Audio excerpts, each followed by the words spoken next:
That's who Jenny is, Steve. No context. I thought it was VR 549. Now you are showing your age. I've lost the thread of this conversation. That was hee-haw. That was hee-haw. Yes. VR 549. Junior samples. Junior samples. Yes. When we only had 3 channels when I was a kid, I was the channel changer, and that was one of them. Dad made me watch that every week. TV show. TV show. Yeah. Country and Western TV show. Oh, yeah. Like I was dealing with this stuff. I got a Walker with my Walker Texas Rangers. Every time I thought about it, I wanted to way off. I told him, I said, I'll see you Ray Tuesday now. Thank you. Comedy type show. Musical comedy Western. Yeah, it's pretty fun. Into it. They need to revive that. It sounds ahead of its time. Michael, you have to quit bringing cookies. No, you don't. These are so good. You still have a month to keep coming. Want one? I'll grab one. You betcha, man. Those are hard to They're resist. so good. Hard to resist. You guys want some down? Well, good evening.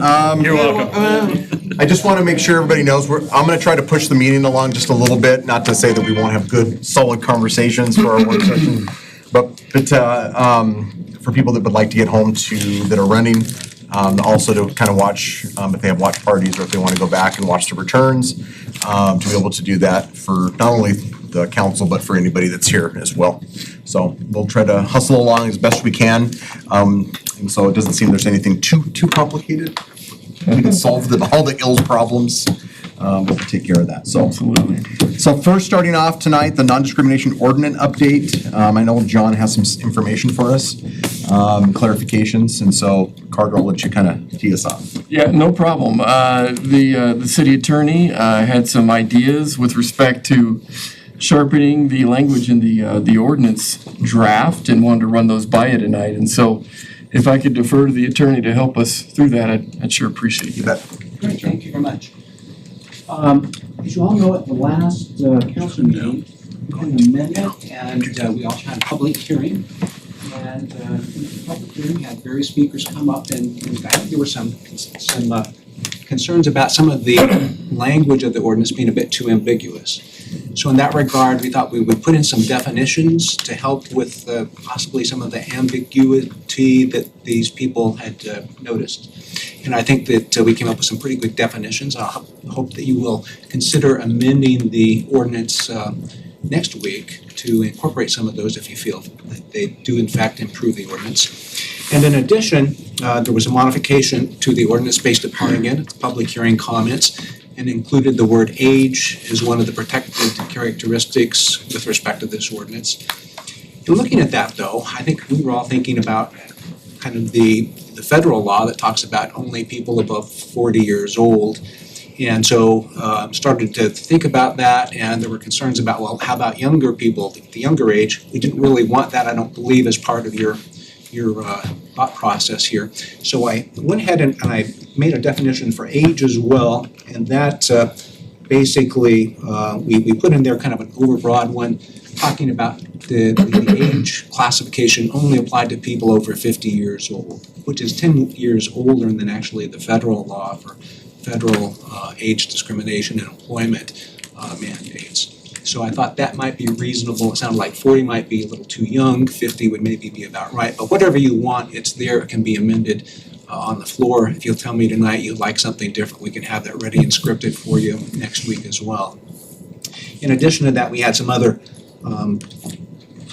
questions about, well, how about retirement homes that only mandate retirees over the age of 55 years old. We wanted to put things like that in there just again to protect them from having any difficult questions or controversies that might arise. I don't know that we have any of those facilities here in Casper. We have some like facilities, senior homes, Meals on Wheels, things like that. We just didn't want to have any ambiguity that somehow this ordinance would go and somehow impact their operations. So we took those out, kind of based upon public comment. In addition, then, we have the other proposed definitions, one for malice, basic one for prejudice, basic one, discriminate against, and in that regard, there were some questions at one point about, well, you're talking about a person person actually refers to people with these characteristics. But we also wanted to put in there, kind of based upon a name reference. It seemed to me someone at the last council meeting talked about people being discriminated against because they were called names. That isn't it. We can't do that. That's free speech, so that can't be part of that. So I wanted to put in here a modification that mere speech, unless used and intended to incite successfully a battery committed by another person or property damage committed upon another person, that would be a violation of this. But the speech actually has to engage action of someone else or be concurrent with the person who's giving the speech's own actions to be basically a part and parcel of the prohibitions of this ordinance. So speech, and that's kind of a big thing, of course, as you know, and it comes up quite often in these type of cases. And so we wanted to make that a little bit more clear. Dwelling unit, we made a modification for that, and I believe that there was some concern by the Rescue Commission or one of those type of entities that, we don't want to be in a situation where we have a female who's been sexually assaulted or discriminated against or abused, and then put in the cot or bunk right next to them someone who is transitioned into female but was a male, and now you've got one person saying, I should belong here, the other person says, I'm having kind of post-traumatic stress reaction if that person is here. We don't want to put a no-win situation, we don't want to make a no-win situation for the operators of such a facility. So we thought we would just say, if you want to put them in one room versus another room, that's your call. This particular code section doesn't apply to that. So that's why we have that modification. Gender identity, gender expression, those are just kind of some more terms that, a lot of us didn't grow up with, and so we thought they should be included here as well. So those are kind of the ones that we were hoping for. If you have others, we'll be happy to consider those, and of course, we can be listening to your constituents and the like. Vice Mayor. Thank you. John, what protection or language change did you put in for the employer? Help me with that. Well, I know one of the things that were raised was about the search and the seizure and the, with the employer. So did you look into that? Did you? We looked into it. There's never been a situation in municipal court where we used that since I've been here. I'm not going to say that it could never be used, but there would have to be some type of pretty unusual circumstance for us to go get a search warrant and then to execute a search warrant without giving a person for a violation of this some advance notice, like by knocking at the door and saying, we have a search warrant for you.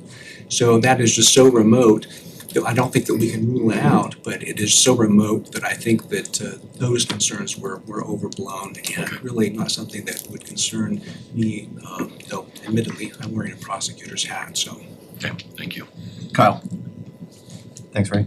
And thank you, John, and your staff for putting together. Unknown caller. Some of the definition of some of these terms is something I had brought up.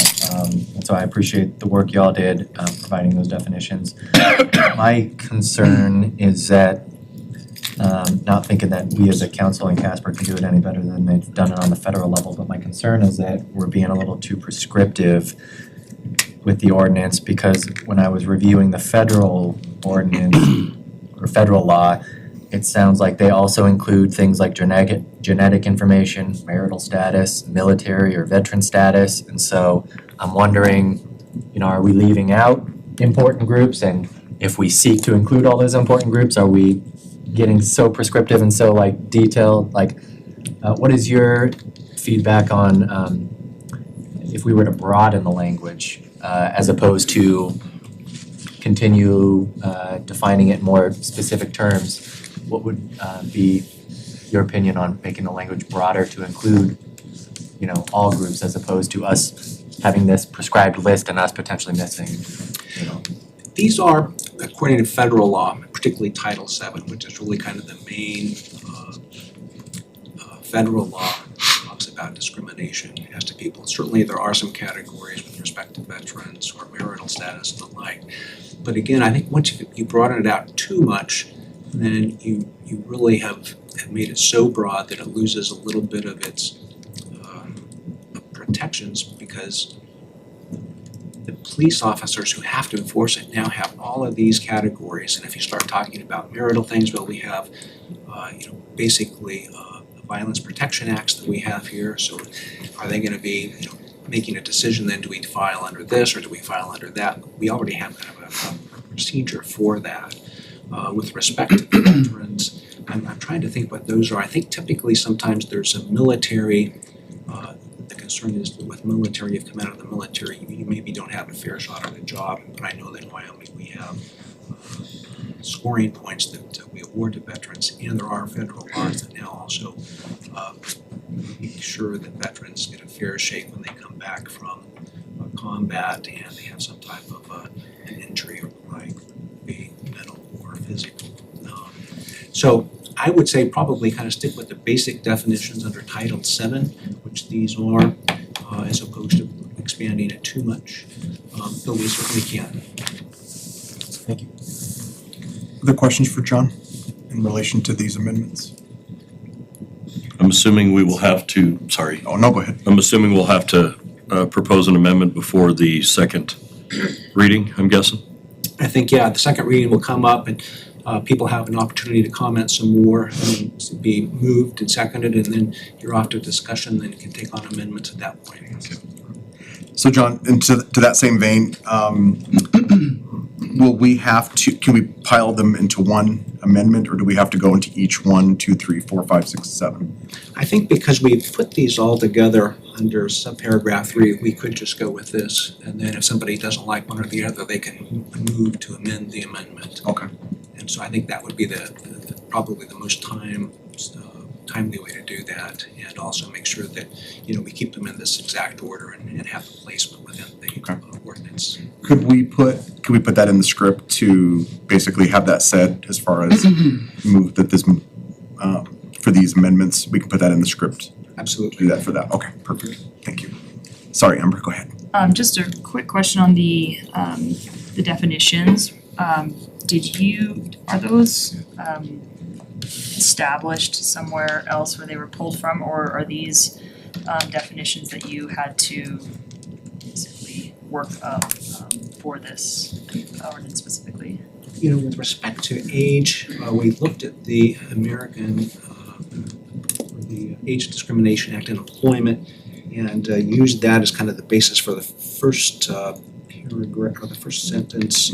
And we increased the age from 40 to 50 years.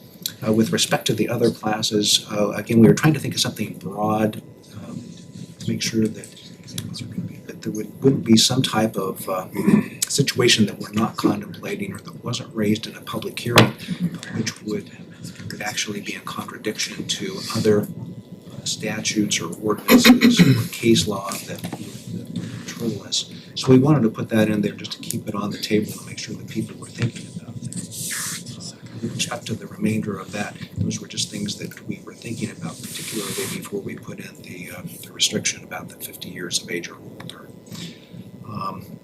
As to the malice and prejudice, those are just kind of basic terms in kind of layman's type of language as to what you would find in any type of ordinance or jury instruction, but again, a little bit more lay friendly. Discriminate against, this is something that we did look up, and with respect to this particular ordinance, we thought we should do that. Again, just because we had used that particular phrase, discriminated against, the federal laws may just use the word discrimination and have it phrased a different way, so we included that. Dwelling unit, we did do that basically again to address the particular concern of the Rest Commission or some type of entity like that. And then the gender identity and gender expression, we actually did go to the American Psychiatric Society or Medical Society for those, and then looked at kind of a common definition on the internet and tried to combine those again to make it more lay friendly. Go ahead, Amber. And in reference to the dwelling unit item specifically, can you explain to me how this would alleviate the concern that the rescue mission posed? What would this definition, how would this definition help? Right. Under one of our exceptions, and I forget which number it is, and I don't have that part of the ordinance here. Under one of the exceptions is the exception so that a person in a dwelling unit can't be prosecuted for having an objection and offering someone else a room or dwelling, can't be prosecuted if they choose to discriminate based on some characteristic. So it could be someone in their home who is maybe taking in a renter, or it could be someone in a mass situation such as the rescue mission. They have a lot of people in there, and they're gonna have people lined up with cots, and so they wanna make sure that those people don't have difficulty. So here, we're saying this dwelling unit, basically a sleeping area, they should be able to monitor that and make those decisions, and not have to make split-second decisions. Two people don't want to really be together with each other, and not put the rescue mission at risk of a no-win situation. Okay, so in that scenario then, I mean, I think the rescue mission's exempt for this generally because they're, I believe, established as a religious organization. I could be I thought wrong. that was a possibility too. But let's just say they aren't, and this would apply to them. So in that scenario that you're discussing, what then would the responsibility of the rescue mission to be, would they be able to say like, I'm sorry, you can't stay here because it's not, the person who's already staying here does not want you here, or what would the scenario be? Well, at least the way I'm envisioning it, in a situation like that, they probably have multiple dwelling units. That's how we define that relatively broad. So there would be multiple sleeping rooms. So if they wanted to say, we're just gonna make you have this particular sleeping room and you go here and you go here, that would be fine. Or you go to that other unit over there and this one, you can stay here. That's how I envisioned it. But as being as detailed as whether they would send one out versus the other one, that really is going to be their call. We didn't want to put them in that situation where they had to be potentially legally responsible for making a call, which could be argued for a long time, simply because of this ordinance and when they were trying to permit people to come in and utilize their dwelling basically for free in that situation. Vice Mayor. It's also important that clause is in there. We have a college here that probably has female dorms and male dorms, and they've got to be able to tell a female she can't go in the male dorm or what have you. So this will offer them that same protection, correct?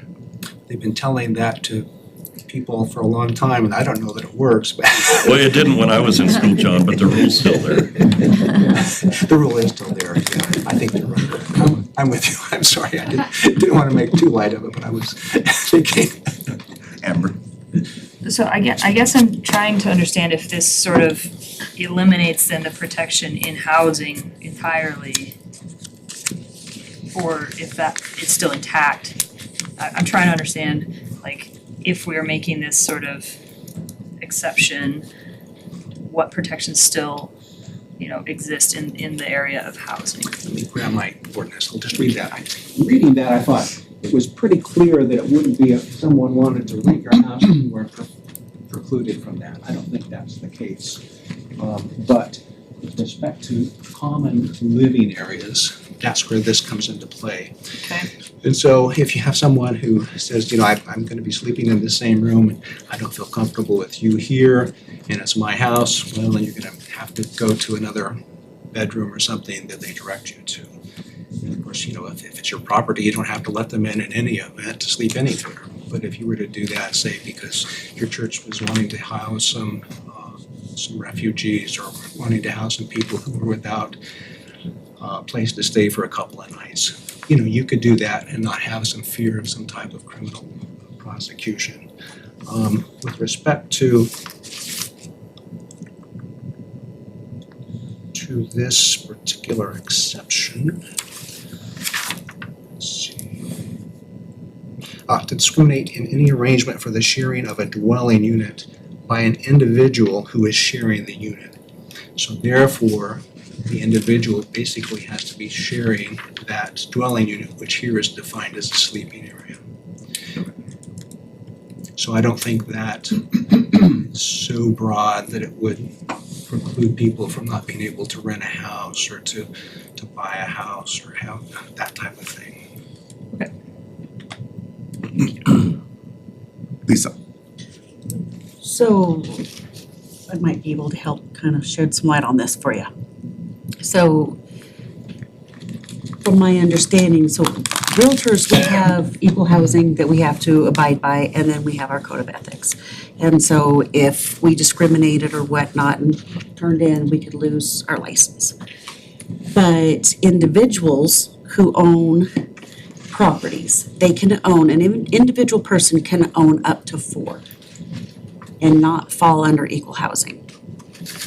And so, as long as it's just an individual, then they can say, we only want females in the house. So maybe you have somebody who's renting out bedrooms, and it's an elderly lady, and so she can say, I just want females in the house, no males, or whatever. So they can actually dictate who they want in their rentals, as long as it's under the limit of 4. If it's over 4, then they fall under the federal guidelines. Thank you, Lisa. Other questions for John in regards to the amendments? So what we'll need is a thumbs up in order for us to put this on as presented amendments at the next meeting. And so if everybody's okay with the language and so forth, this also does not discount the fact that if somebody would come to the table with an amendment at the meeting, you can do that as well. I will say this, if you do want to create that, another amendment, or if you're thought about that and you want to do that, let John know. And so sometimes on the fly, the experience has been when you're trying to do amendments on the fly, sometimes it's nice to have it written out and you can say that and John knows what the amendments are going to be if you decide to do that. So just a side note on that. But if everybody's okay with these amendment suggestions to go forward into the script that will be presented at the meeting next week. Okay, thank you. Great, thank you all. Thank you, John. Thanks, John. Appreciate it. Okay, drug court update. Carter. Guess I'll sit down here. Do you need preface for anything? Mr. Mayor, this is the opportunity that council has to hear from the drug court. Council had indicated that occasionally they'd like to hear from partner agencies, and this would be one of those opportunities. And so, without further ado, I'd defer the floor. Hello, Jeremiah. My name is Jeremiah Volk. I've lived in Casper pretty much my whole life, so thank you very much for giving me this opportunity to come in here. A colleague of mine who used to be on city council told me to start off by saying, I'm not asking for money. So, Smart guy. I'm not asking for money. But I'll try to be brief. I know it's election night, and I was kind of surprised that you guys were even still doing this, so thank you. But in short, Natrona County Drug Court is an alternative sentencing program for individuals who have 2 or more drug-related offenses. Probation revocations or violations do count towards that, 'cause most of the time those are drug or alcohol-related. We have been in Casper since 2002, and I am the 3rd coordinator that drug court has had. So I think that speaks pretty highly to drug court in and of itself. But nonetheless, I'll continue on here. This is my first time presenting to the city council. You're doing great, Jeremiah. Hey, thanks. So it is a voluntary program to a point. So if a defendant, I guess, I'll use that terminology, is on a misdemeanor, they can choose to come into drug court if they're eligible for the program, or they can choose to roll the dice basically in the courtroom for what their sentence would be otherwise. The benefit of choosing the drug court program is that it's highly monitored. It's highly researched too. We're the most researched program, substance abuse treatment program that exists to my knowledge.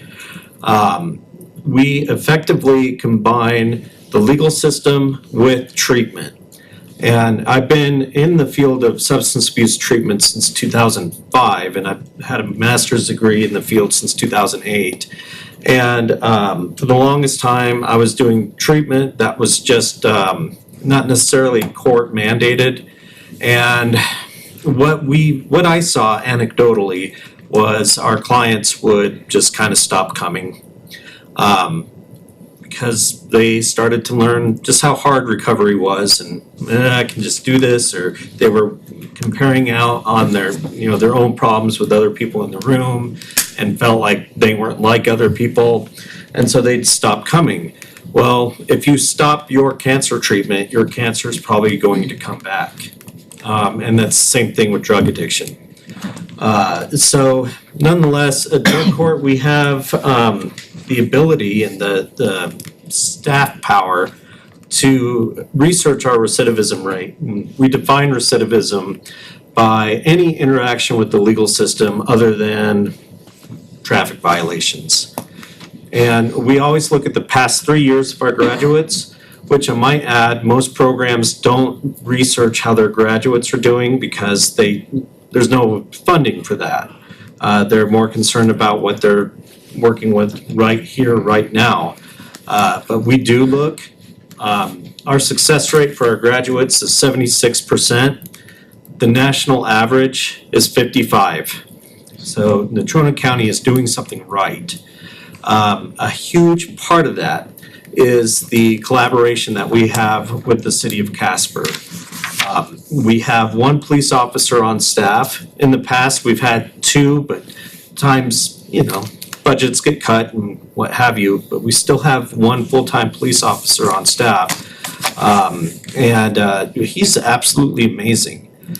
I don't mean to get philosophical or even controversial, if you will, but if you paid attention to our just what's been going on in our nation for the past few years, there's been a lot of uprising against police. I don't mean to use slang, but the best way I can describe it is drug court shows our clients that cops are policemen. It takes the cop out of the policeman, basically. It shows our clients that they can call the police and that the police are someone that they can trust, actually. It's really a pleasure to watch a client go through that process. And I can't put a dollar value on that. And I wish somebody could quantify it for me, but I think it's priceless. The fact that people build a relationship with our officer right now, and he's just absolutely amazing with our clients. So anyway, I digress because I'm going off on a tangent. I'm very, very good at that. So let's see. So drug court is an 18-month-long program, and that's if you do the program perfectly. You can stretch it out to 3 years if you don't. 3 years is our max. You have to work very, very hard as a client to get terminated from our program. And unfortunately, a lot of people work that hard to do that. We're 100% grant funded. Our grant specifies various criteria, one of which is we have to maintain a retention rate of, I believe, I didn't write this one down, but I believe it's 59%. And our retention rate is always well above that. And unfortunately, I didn't write that number down either, and I just crunched these numbers, so. So we keep our clients, we keep them in despite what they want. Many times our clients will ask, hey, can I just go back to jail and do my time? And we tell them no. Sorry, you lost your voluntary status when you came in and said, yes, I want drug court. That's when the voluntary option of drug court ends. So, and then we hold on to our clients. Our graduates, many of them are successful welders and in the oil field. We have a lot of people who are small business owners now who are graduates from the program. There's a journalist, pharmacy tech, respiratory therapist, a loan officer. We counted 3 registered nurses. I personally know of several who decided to go back to school, and now they are student interns, which means they're in their senior year of the program in various social sciences. So they've really changed their lives. And then we also have a lot of graduates who are now working in the field. Again, that is something that you can't really put a dollar amount on. But I can tell you that 76% of our graduates in the last 3 years have not had interaction with any city official in any negative way. And that's huge, absolutely huge. We also have a partnership with the Wyoming Department of Corrections. We have 2 probation officers who are stationed at drug court. And they take the same role pretty much as our, I should say our police officer takes the same role as our probation agents to an extent. But they monitor all of our clients as well as carrying a traditional caseload. We expect, dare I say, more out of our probation officers than what the Department of Corrections has set up for their standards of practice. No, expect is probably the best word to use, but we're limited by legislature and standards and whatnot. But our probation officers build that same rapport with our clients as I mentioned, as our police officer does. Many times it's our supervision agents that hear about a client's relapse first. They come to their PO, they say, hey, I just got to get this off my chest. I drank last night. Then the probation officer will tell them to bring it up in treatment. We do all of our own outpatient substance abuse treatment in-house, which is unique to drug court. Most drug courts in the nation, they'll contract out for their therapy services, but we've got that built into our grant. So we all are underneath the same roof, which really expedites our continued care with our clientele. So the PO will then say, bring this up in treatment, and you do know that this is going to turn into a sanction for you. Many times our clients just say, yeah, I know, but I just needed to get this off my chest, or I knew I was going to UA tomorrow or whatever. But they willingly take the sanction for the most part. You know, we've got plenty of people who kick and scream. You know, we don't have a utopia by any means. But let's see here. We do have to refer for residential treatment. Typically, we utilize the Central Wyoming Counseling Center for that service because they're in our backyard. And our clients don't want to leave town. And so we're fortunate enough in this rural state to have a facility like that here in our community. So we have a very close working relationship with the Central Wyoming Counseling Center. And so we try to maintain that at all costs too. In drug court, the services that we do provide are intensive outpatient. That is 9 hours of treatment or more per week. Generally speaking, that's a 3-month program, but in drug court, it can take as long as the client can take. And so many people probably finish it around 5 months. Some people, it takes longer. So then they'll step down into it's called moral recognition therapy. It's basically a criminal thinking class. And so it's to help the client just change their way of thinking. Because the culture of addiction will keep people in addiction. It's just like the prison culture. When people really adhere to that prison culture, that same culture, that line of thinking gets them back into prison in the outs. And so what MRT does, moral recognition therapy, it helps change that thinking to what your normal person, to how they would process defeat and rejection or even positive things for that matter. Then from there, they go to a relapse prevention group and they gain more relapse prevention skills that were started in the IOP program. They're just further honed in relapse prevention. Then we use a mentorship program after that where our clients will come into, after they've finished their treatment, they'll come into a higher level of care and they'll talk to the newer clients in drug court because it's so impactful when someone who's been there before pretty freshly can say, hey, I know how you feel, I've been there, stop fighting the program. Just surrender to the process and things are gonna get much better for you. When it's peer-to-peer, it's got so much more value. We've seen a lot of success with doing our aftercare as a mentorship. So, okay, let's see.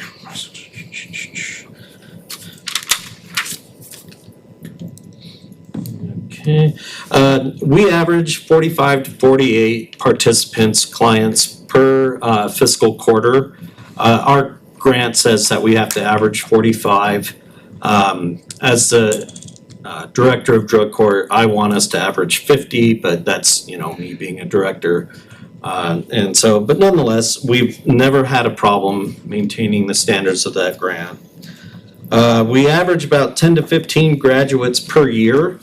That number may seem a little low, but you have to take into consideration that the program is at least 18 months long.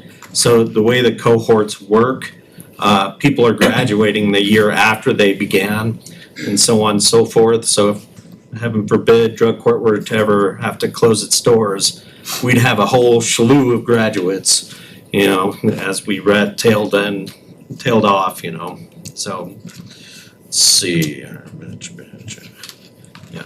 Mention that. Just have two last things that I want to bring up. One is Natrona County Drug Court is 100% grant funded. Our money comes from the state of Wyoming Department of Health right now. But we have in-kind services from the city of Casper, the judiciary, Wyoming Probation and Parole, of course, the county. But those are in-kind services, so that's not money that we see. It's services that we receive, and so I'm not complaining in any way, shape, or form there. And just merely stating a fact. Our participants do have a drug court fee that they pay, and it's $1,100 for the entire program. So in the end, roughly $100 a month, little less, if they're, making regular monthly payments. I can tell you that $1,100 probably will get you a week, 2 weeks tops worth of IOP in the private sector. So what the services our clients are getting, it's, dare I say, almost insulting that the fees are so low, but I wouldn't have it any other way because our clients need that assistance. The last thing that I want to say is, again, I'm not asking for money.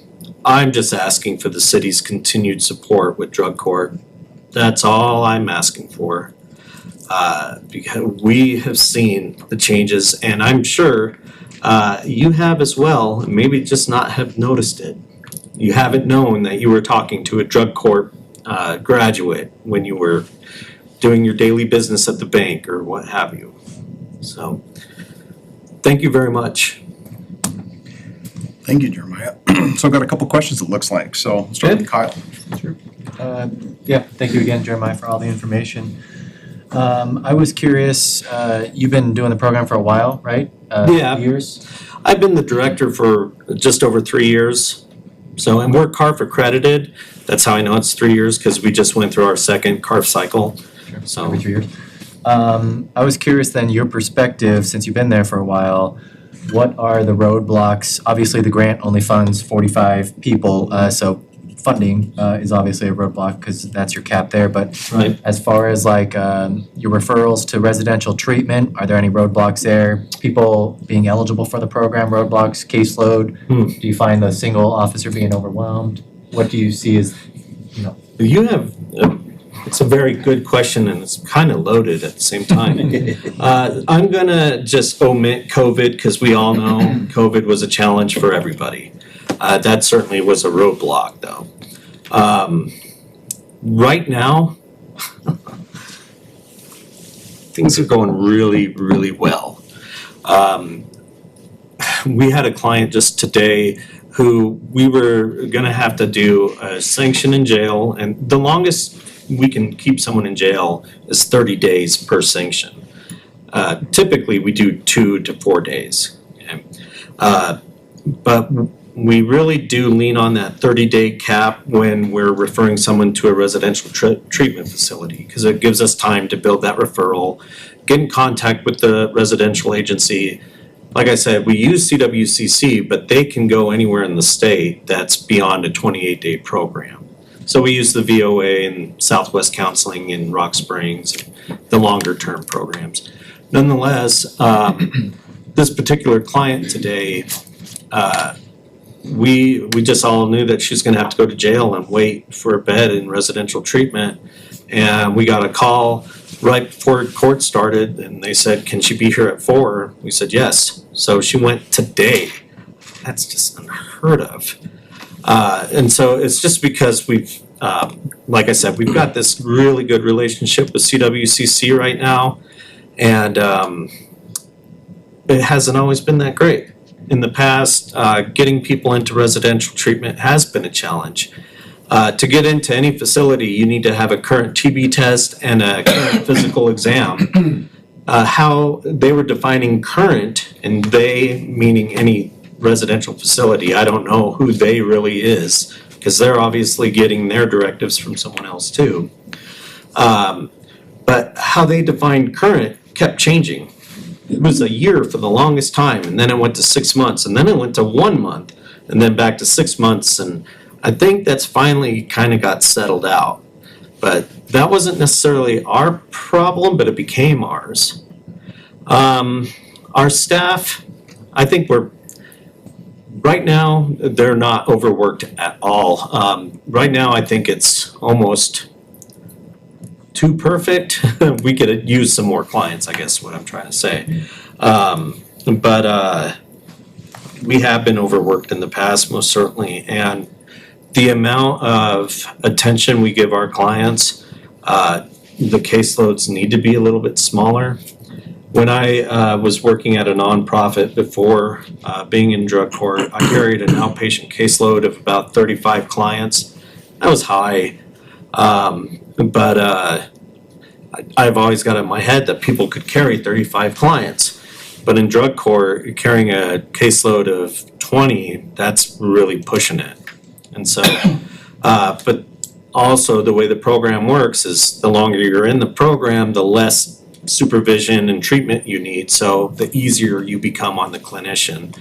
So right now we're doing all right, like I said, but this too shall pass. So, and we will be overworked again. Typically it's after the holidays that the census starts coming back up. So I could go on and on about that stuff. I hope I answered your question. You did, thank you. A quick follow-up if I may. You mentioned you could use more clients right now. Is that simply the result of not enough people in the pipeline, which is a good problem to have? Or is it people that you would like to see in your program for one reason or another being ineligible? It's not that.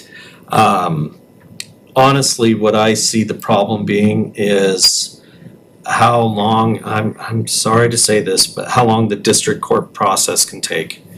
If someone is, because we take people with felonies and misdemeanors. People with felonies, they don't really have a choice. It's not really voluntary for them. They just get sentenced to us by the court. But what'll happen is you'll have the initial offense, and then they'll go through their preliminary, and then time will pass for them to go to court again for whatever the next step is. I'm a therapist, not a lawyer, you know, even though I was told I look like one today. Typically, I don't wear this kind of stuff. But anyway, so they go to their, I think it's adjudication maybe after the prelim. I could be wrong on that.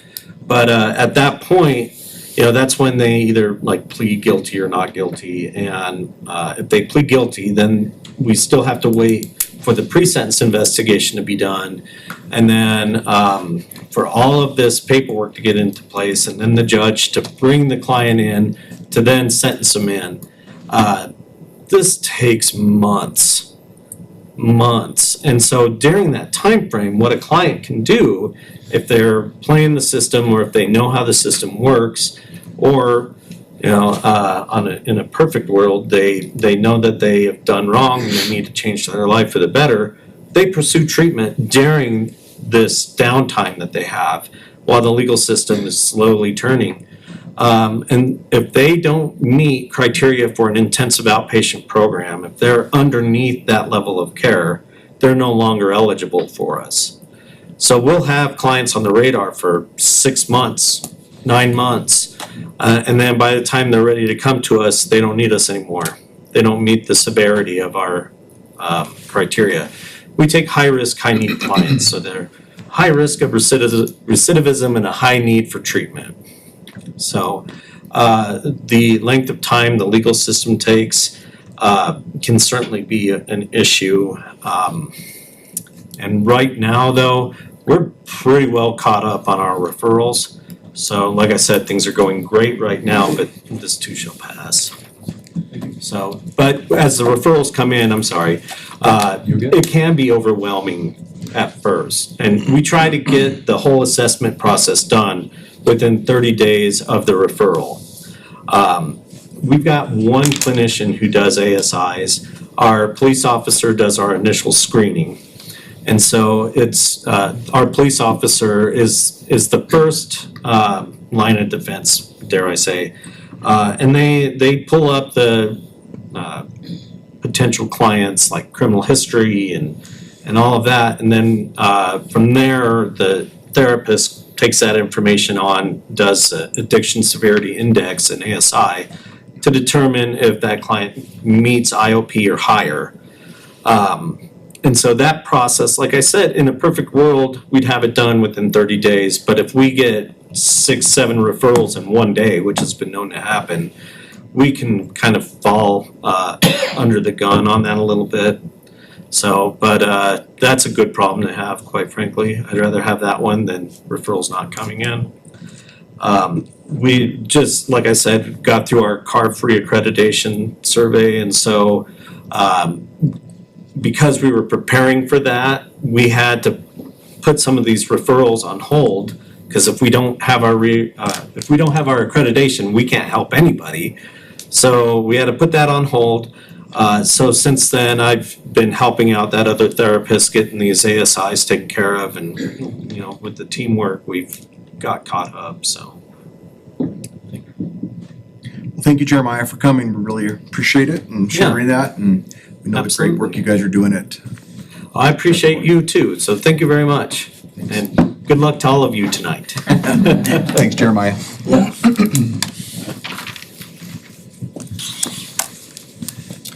All right, so good. Moving along. Ice Arena subsidy and expansion. Carter. Thank you, Mr. Mayor, members of the council. We kind of get a twofer in this particular conversation this evening. Certainly along the lines of the subsidy discussion that council's been having over a number of weeks, and with regard to a number of facilities.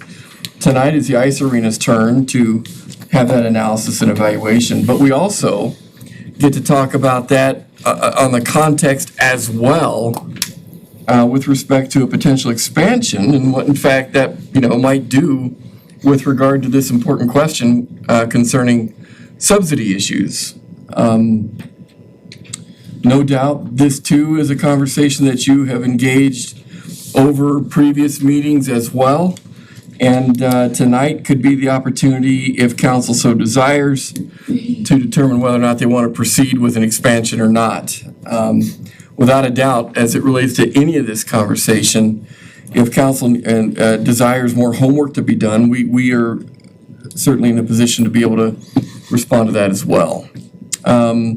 So with that, if I could turn the time over to Zulema to start our conversation in very similar fashion to what you've seen in the other recreational enterprises, then we will migrate into the expansion conversation.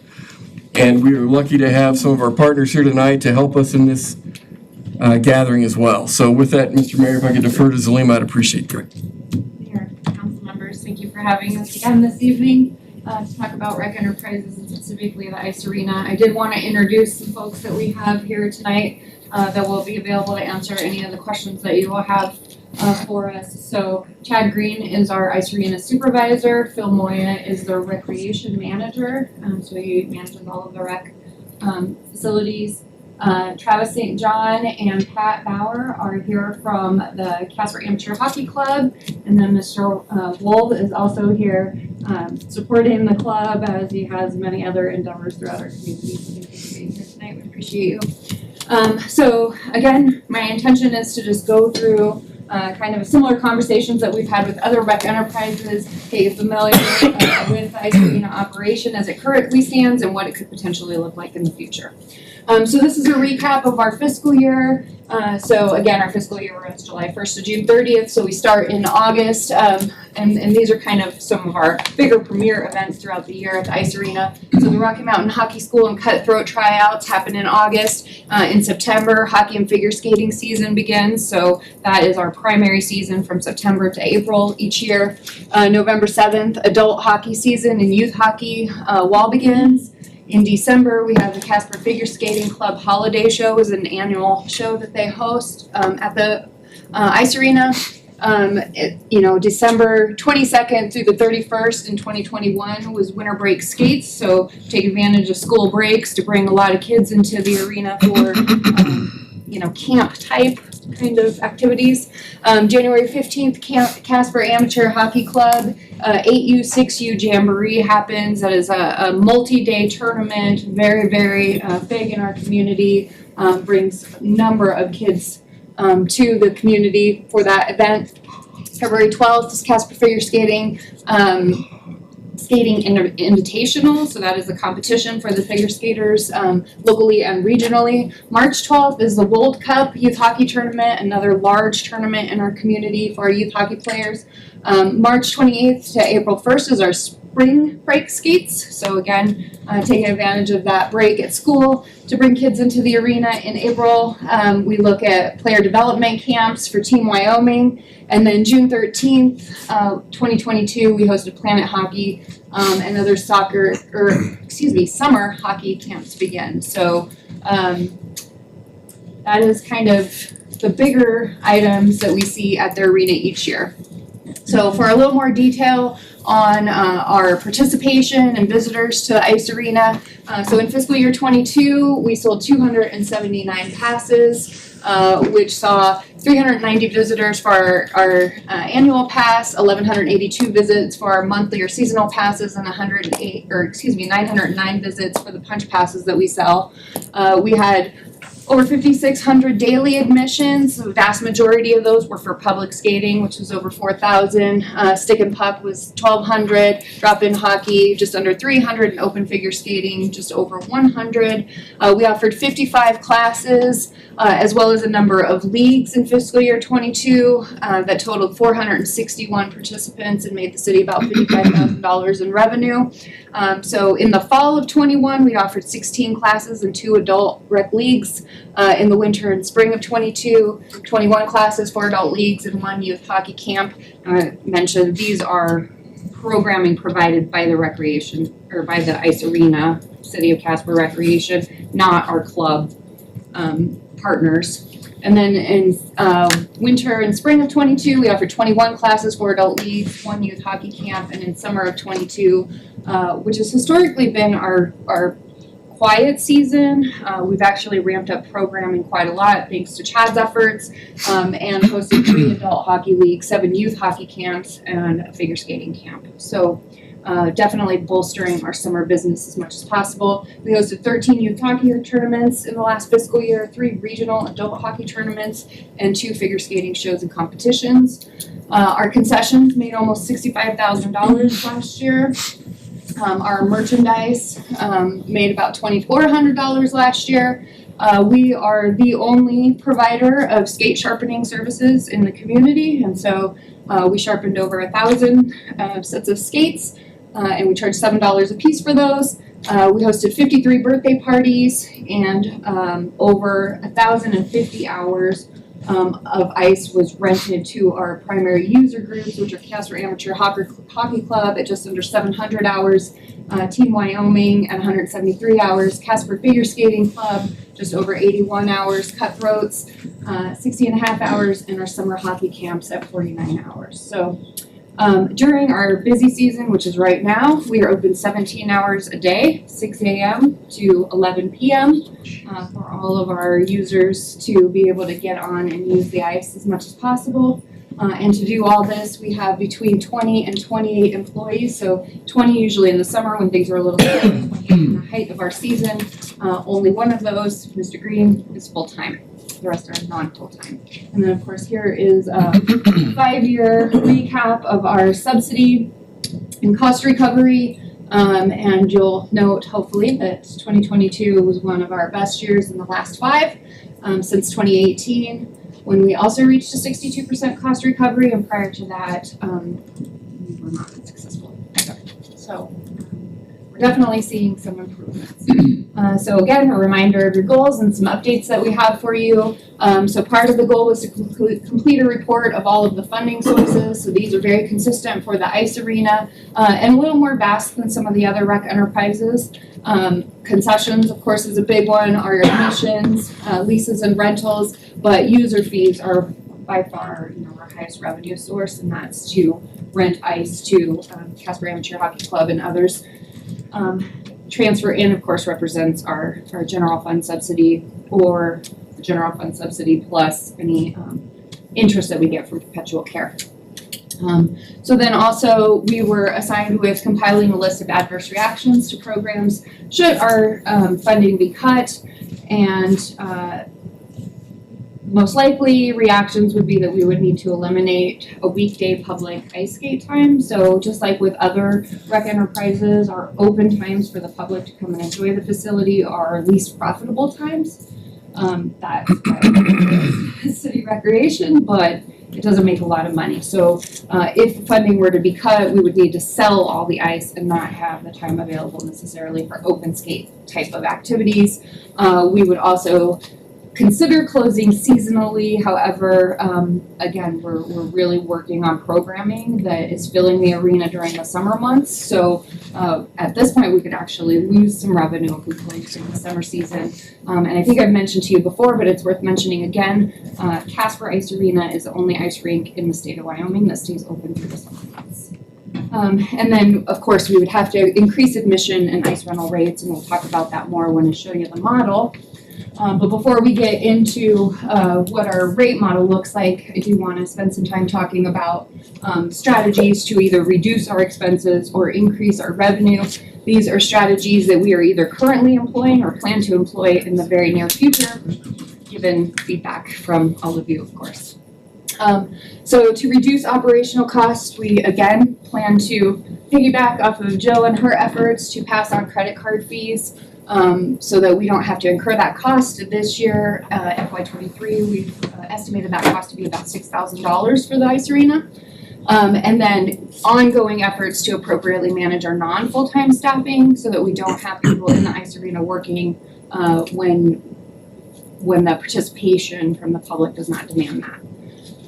We want to improve and increase our advertising, sponsorship, and naming rights opportunities. So I know this is small. I don't necessarily expect you to be able to read every word, but this is a draft of an effort that Chad and Phil have made to provide advertising opportunities to local and regional businesses. They've come up with some very creative packages. Of course, we have backer boards that we can sell advertising on all the way up through the walls. One really fun way might be to wrap the Zamboni, which is out there several times, Zam in the ice. So I think there's a lot of opportunity, particularly with the Ice Arena, more so than many of the other rec enterprises, to really leverage advertising, sponsorship, and naming rights. We need to talk about expanding the concessions menu, and that includes adding alcohol sales potentially. So that's something that I'm really going to be looking for some direction. I told you I'd be coming with some tough questions potentially, and this is one of them. Until very recently, we were under the impression that we had 2 liquor licenses, and as the city, we could not have any others. However, as recent as last week, we were informed by the city clerk's office and our licensing specialist that we would in fact be able to acquire a liquor license for the Ice Arena, which would allow us to sell probably just beer. We would probably just request a special malt beverage license so that we could serve beer during events. So we really feel like we have the potential to double that $65,000 if we're able to serve beer at the Ice Arena. We want to improve marketing of our programs, rental and advertising, and of course, across the board, we've been working on those opportunities with our communications team and via other methods. We are going to continue to grow our rec hockey league for youth and adults. So much like many other sports, there are people who absolutely love hockey and want to play, but they don't necessarily want to compete at the level of our club activities. And so creating recreational league hockey for both youth and adults, I think, is a great way not only to bolster participation and activity on the ice, but also to feed some of the user programs as people develop and then decide if they do want to compete at that higher level. So that segues into our efforts to really leverage our classes, our leagues, and our other programming to feed these user groups so that they can continue to grow and that becomes sustainable partnerships for us into the future. And then, of course, modifying admission and ice rental rates. And then the big question, do we construct a second sheet of ice? So, if I can have Pete help me out and bring up our rate model. While he's doing that, I'll entertain any questions that you have about that. Any questions for Zulima? Steve? At one time, you sold beer at the Ice Arena. What happened to that whole, why did it go away? So I may turn to Phil and Chad, but as I understand it, we have historically at times purchased individual event licenses in order to serve alcohol. A liquor license, of course, would give us that ability at any time that we wanted to. So we have had adult tournaments where specific requests have been made for a special event liquor license. Catering permits. Vice Mayor? How was that financially? Obviously, it must have worked if you're considering doing it on a full-time basis. And secondly, what does that do for your employees? Because I think you have to be, 21 to serve? So your underage kids that are working in the concession stand, is that going to create a logistical nightmare for you now?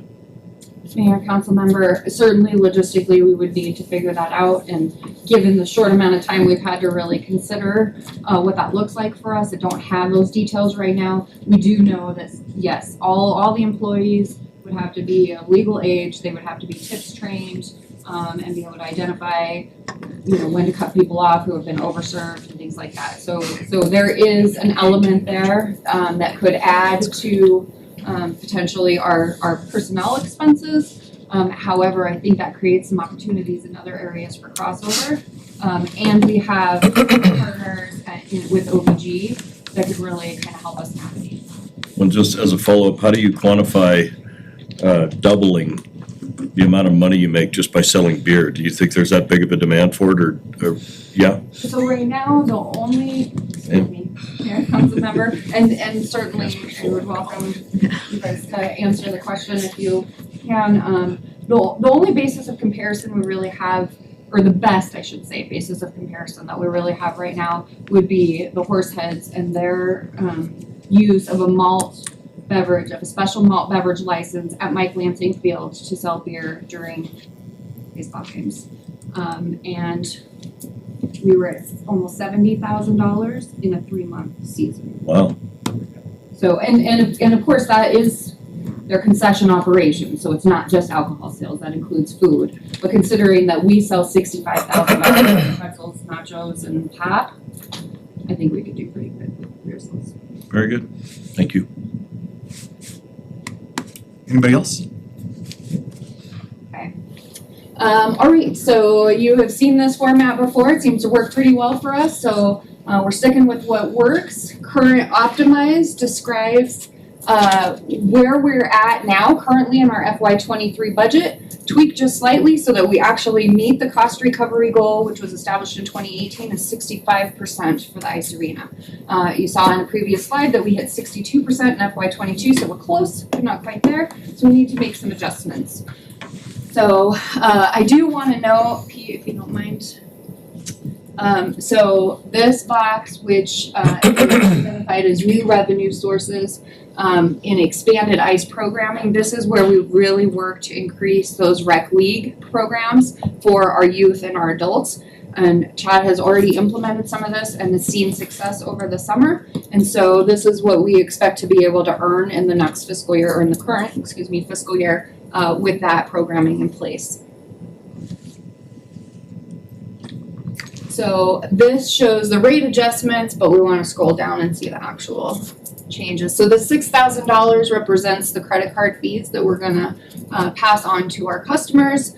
And then as far as the adjustments, just to get to our cost recovery goal, again, I'm going to say that I think with some better advertising, some better marketing, we could have a very moderate increase in our participation of 2%. Again, I don't think that people think of the Casper Ice Arena as a place to have their birthday parties or, as a activity that they could go participate in relatively inexpensively.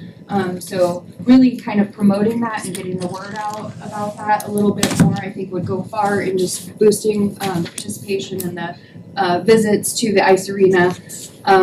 We think, again, with good advertising and maybe some targeted soliciting to places like school district or to daycares and places like that, that we could bolster our rentals, have more parties, more pizza parties, and again, much like with some of our pools, I think people don't realize that you can actually rent the whole ice rink for your party and have just your friends and family there, so which is kind of a cool thing.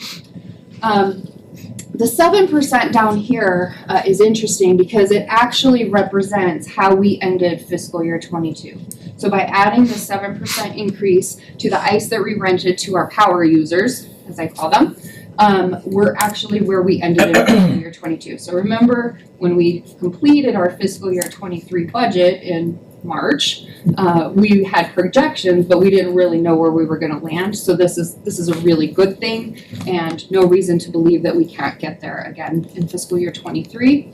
And then we're talking about a very nominal 5% increase to the cost of our concessions and merchandise, strictly to account for inflation. So we think that with these pretty minor changes, we can hit that 65% cost recovery goal for the ice arena in fiscal year 23, which we're currently in,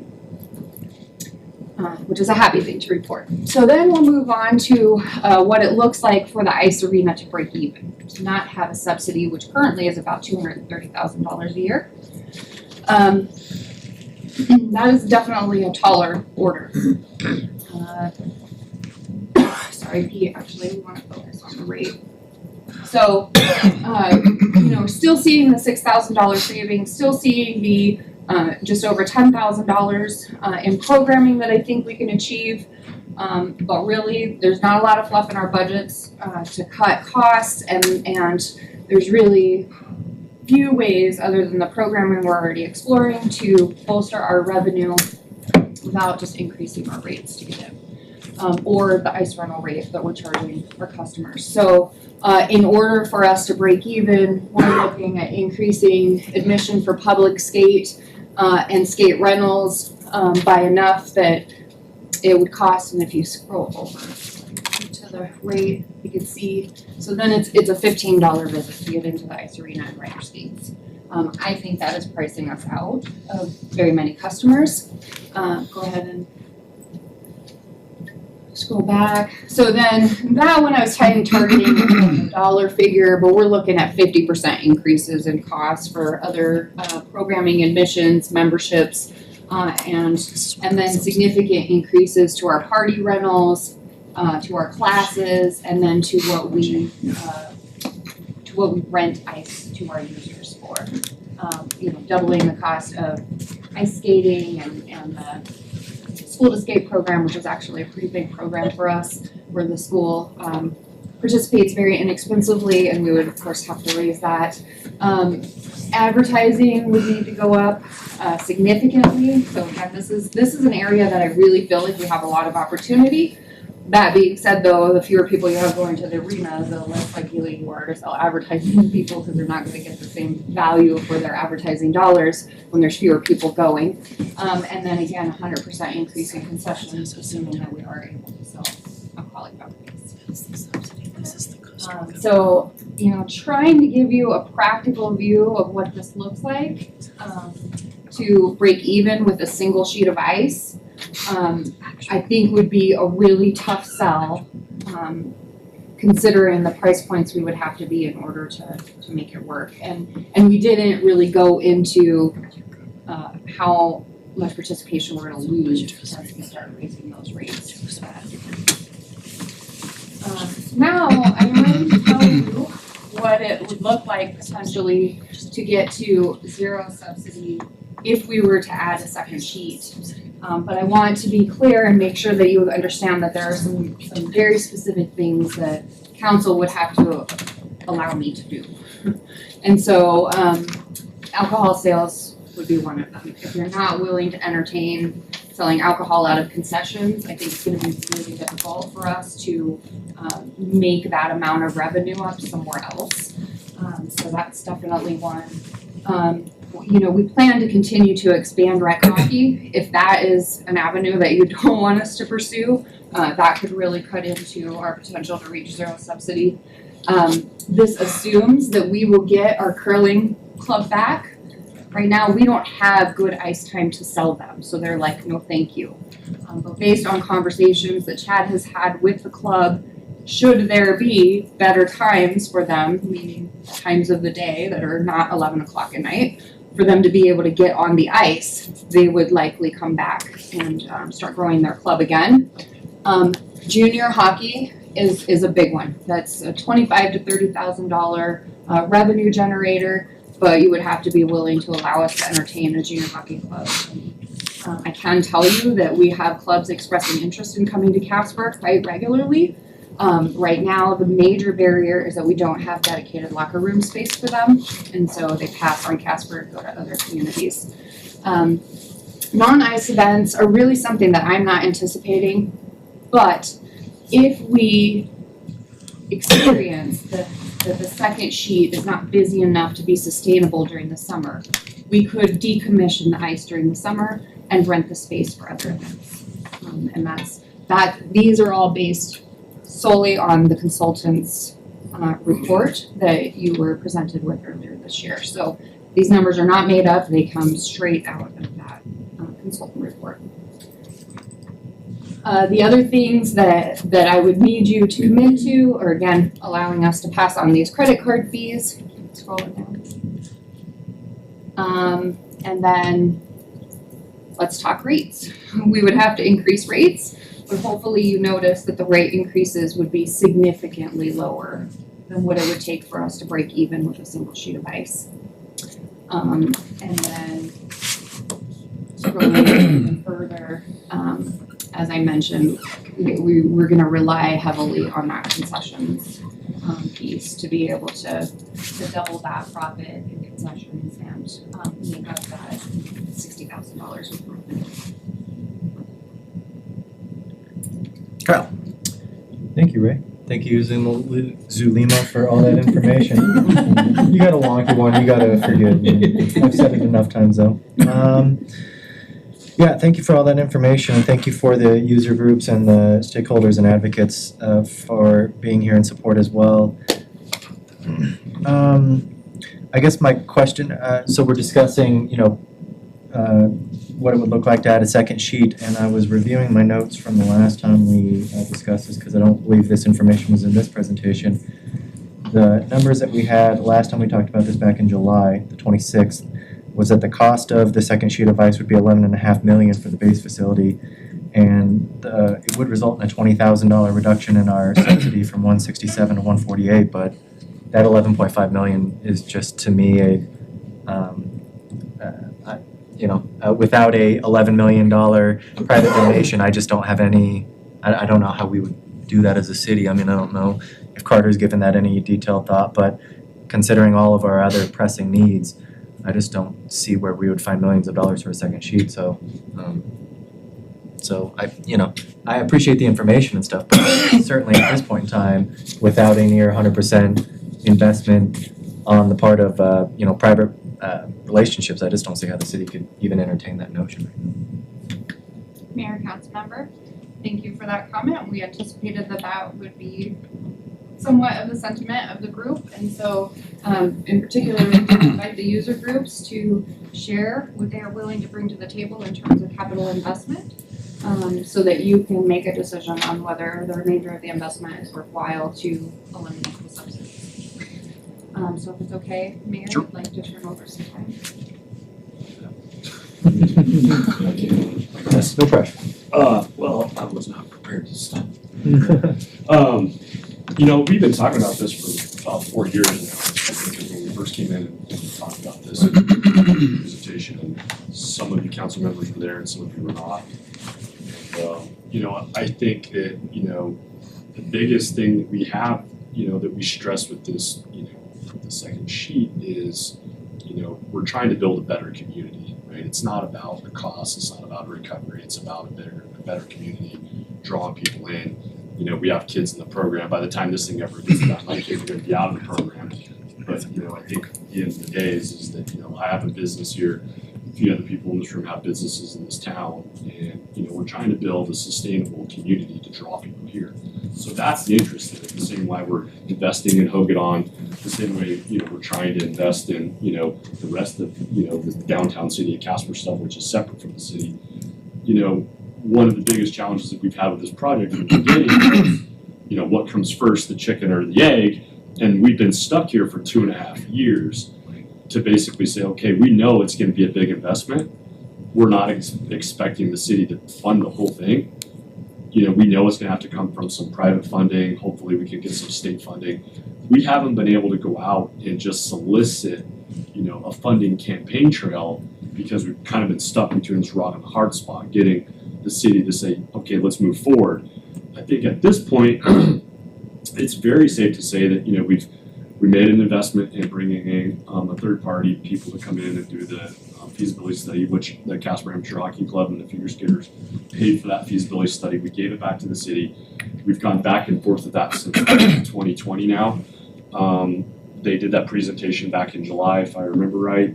And now at this point with the spreadsheet that Zalima has put together, which is phenomenal in my opinion, this kind of knocks it out of the park. That says exactly where we're at, right? This is a dead end facility that's never gonna, you guys are gonna continue to subsidize it for the remainder of City of Casper's life until at some point it's gonna be cobwebbed.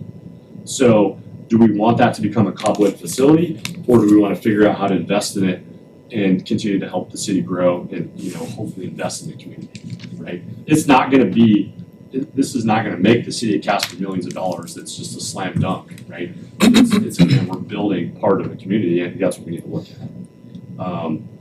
I think what we really are after today is can we finally just say, okay, hey, look, city puts up 50%, we'll put up 50%, we'll go out on a funding campaign and let's get this thing built. I think that's really where we're at, like when it comes right through the whole thing. I don't know if that's a fair number.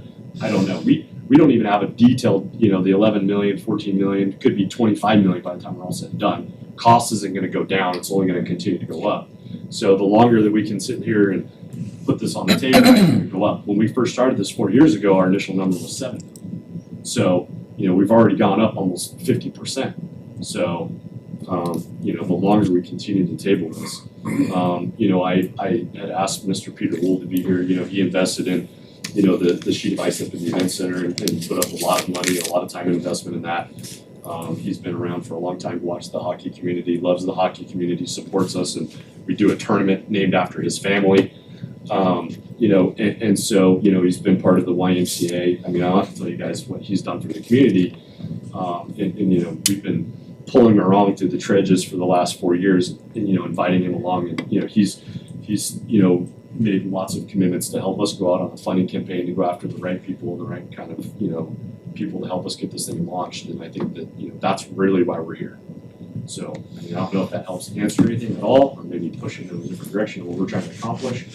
I feel like I'm a little bit of a repeat reporter, because I feel like I've said this to the city council and a few different times on multiple occasions and a few different people in the room.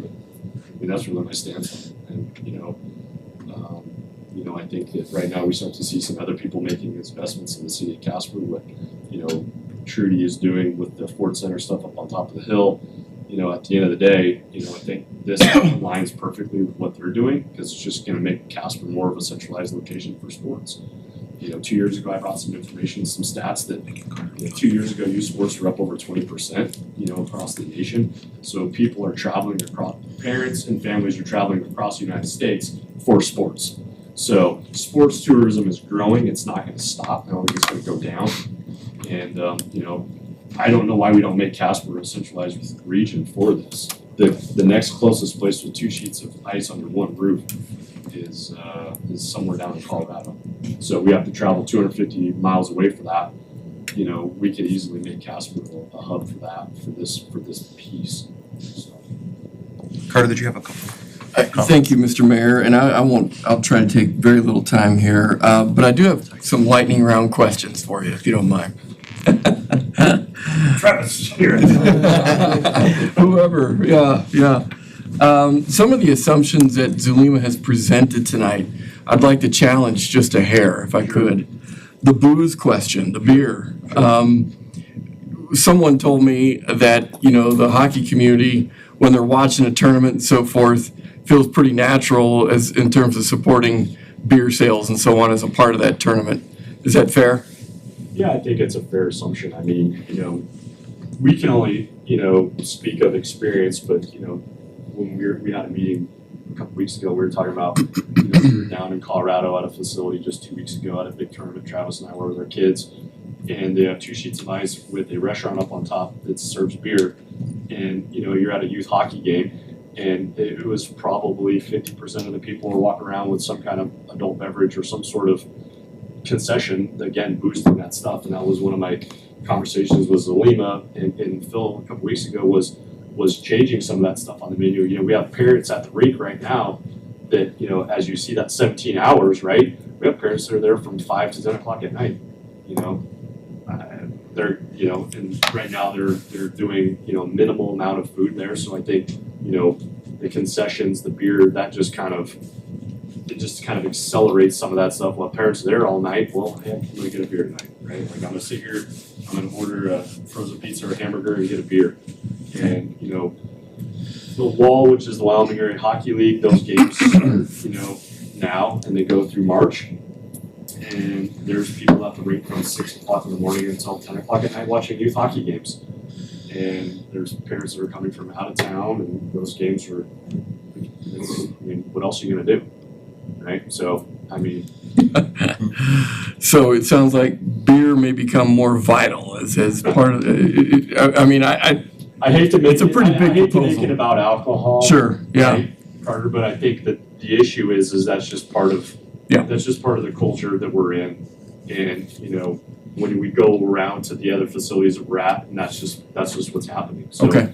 to say that we can't boost the concession stands by double or triple, that's a soft number. Yeah, it'd be significant. Because you have the alcohol portion, but then even the increased food sales. Hamburgers and fries, or more substantial food. Okay. Next question, again, I'll try to be real quick here. Rates, I think I saw somewhere 175 per hour if indeed we were to moderately increase that per hour sales rate. Is that doable? Yeah, it is. From our standpoint, because part of it, I guess, we see it as a more investment from our side in the second sheet of ice. Sure. And if there's an opportunity for us to get that second sheet of ice and we pay $20 an hour more for the rental, it's certainly something that we would be willing. It wouldn't lead to consumption destruction or anything like that? Not from our standpoint. Okay. And I think you would see that, like, notice that Team Wyoming was the second biggest user. And they, it would be very similar for them, because they would be paying that another, well, this is their option to go to.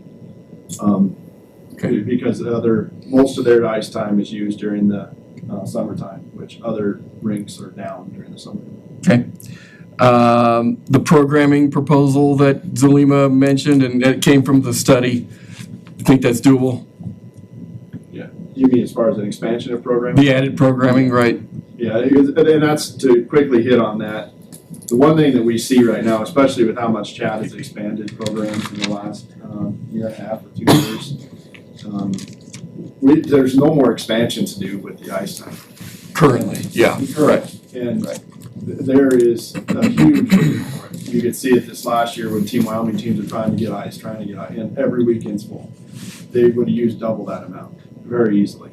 In fact, I think Sheridan actually opened their ice up early this year to accommodate, because we actually ran out of ice to sell to Team Wyoming and to other user groups. And we get to the point we're capped out as far as even being able to expand our numbers in the club, because we run out of ice time. And so I think the program expansion is, any of the expansion that we've quoted, as far as in that feasibility study or within this, is absolutely very doable. And I guess what I was going to say is that the demand's not going to go away. Demand's not going to shrink. I mean, you look at that demand over the next 4 or 5 years, and it's just going to keep going. So it becomes a huge need. Okay, and then finally, Zulima kind of mentioned a much more aggressive sponsorship and ads program. Shareable with the city, you think? Yeah, for sure. Okay, great. Thank you. You bet. Vice Mayor. Gentlemen, thank you. A couple points I want to make. I know you've been beating this drum for 4 years, and there's a reason. Because there's very little money to go around. I just want to be honest with you. Trudy's situation is completely different. They came to us, they want to build a $40 million facility, and they're going to raise every penny of that $40 million. And they're going to maintain it, and they're going to run it. All the city did was give them the land to do it on. This is a different ask. This is a lot of money. Is it needed? Of course it is. One of my best friend's kids is on one of your teams. He loves his hockey time.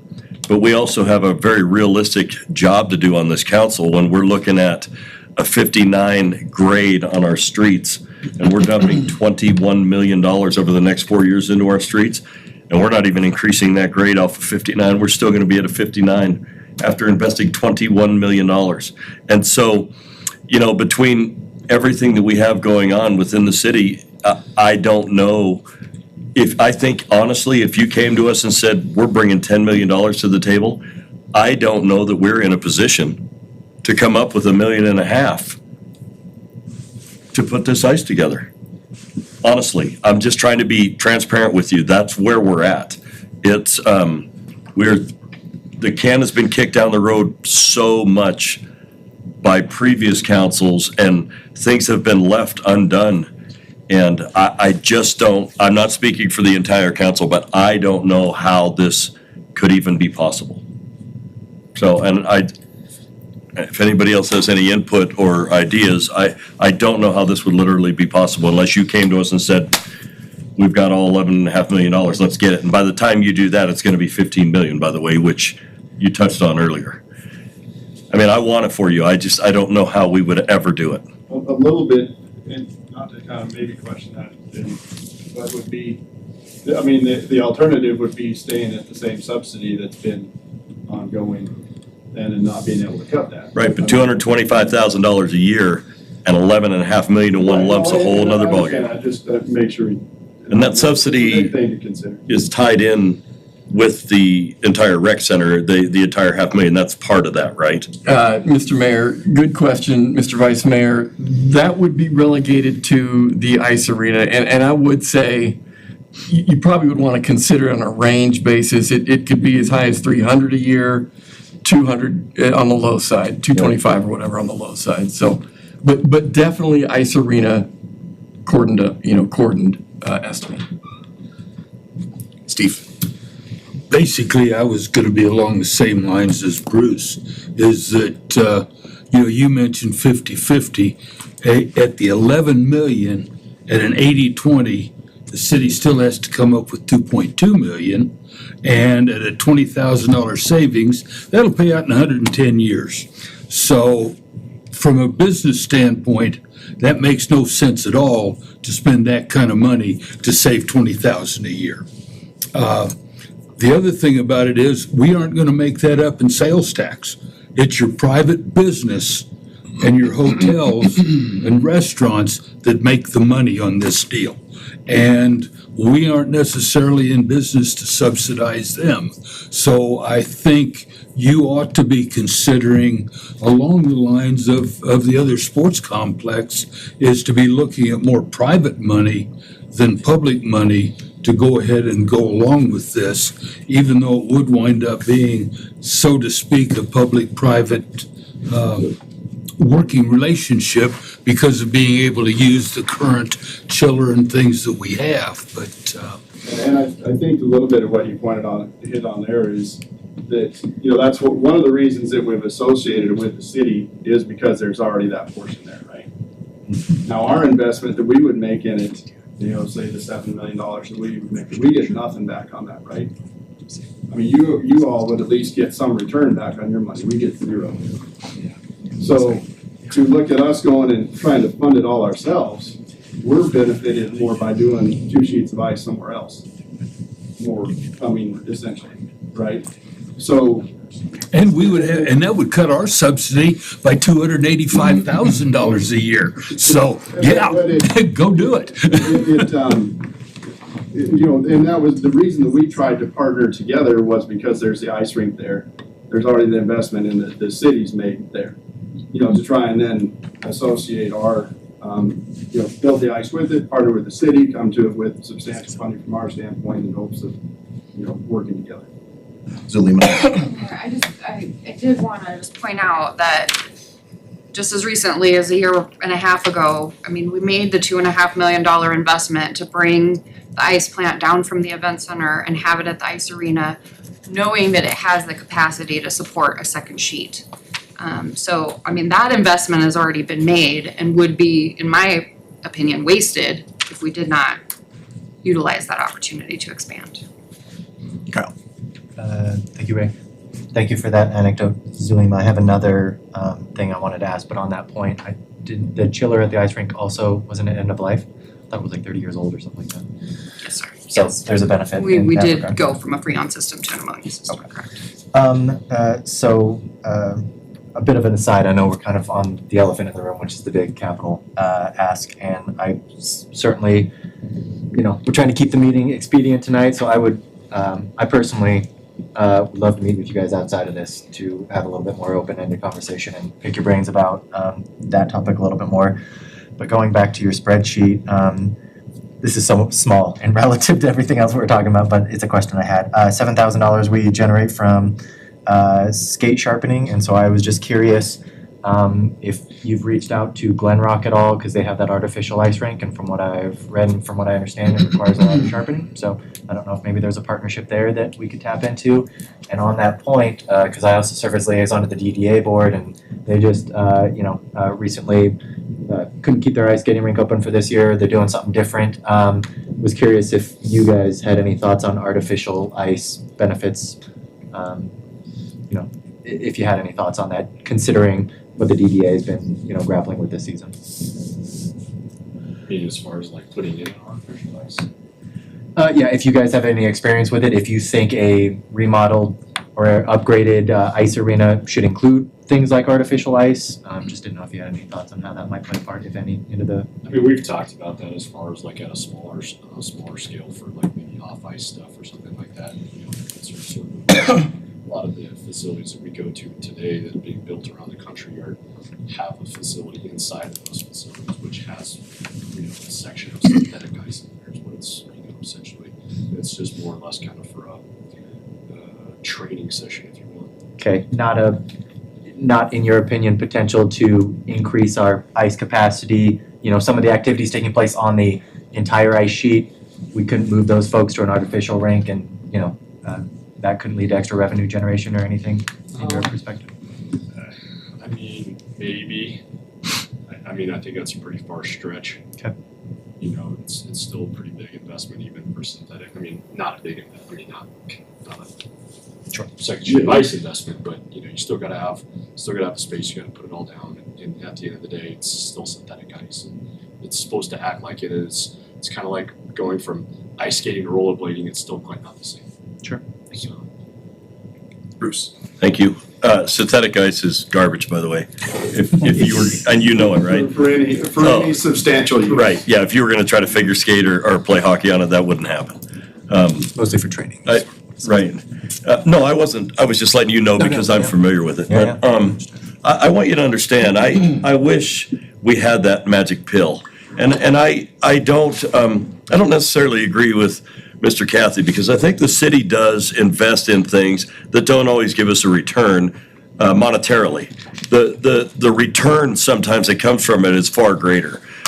Getting people into our community, you know, spending the dollars in our community. But like he said, it more funds our private businesses, which we have a desire to want to help them succeed as well, because they pay generated tax and employ the people in our city.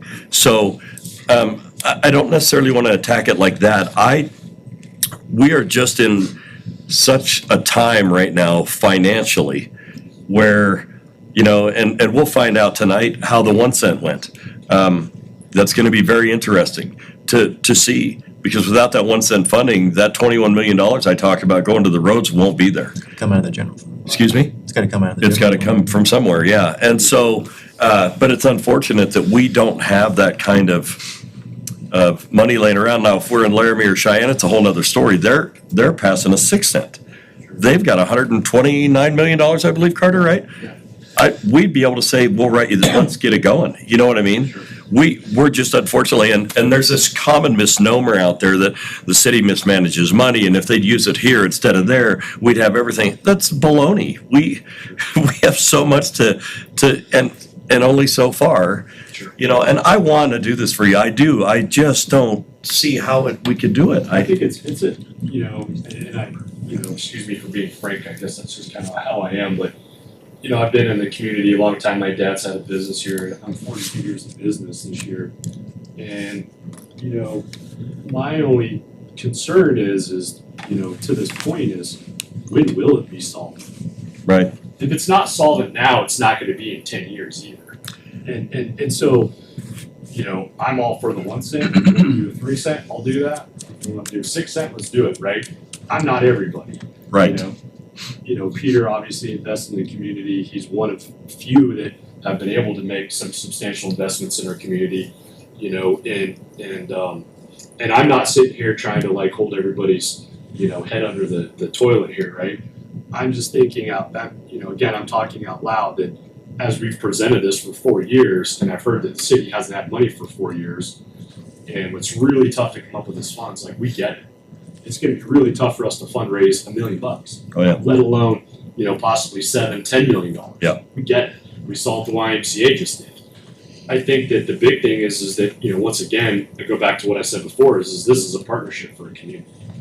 And I really think that, you know, as we talk about, you know, and as I say, the collective we, the city of Casper, and you guys as there are some hard decisions that you guys have to make, whether it's streets and infrastructure, you know, Hogan issues, just all these things that we're trying to invest. You know, Jake and I grew up in this town, right? He's got kids in the community.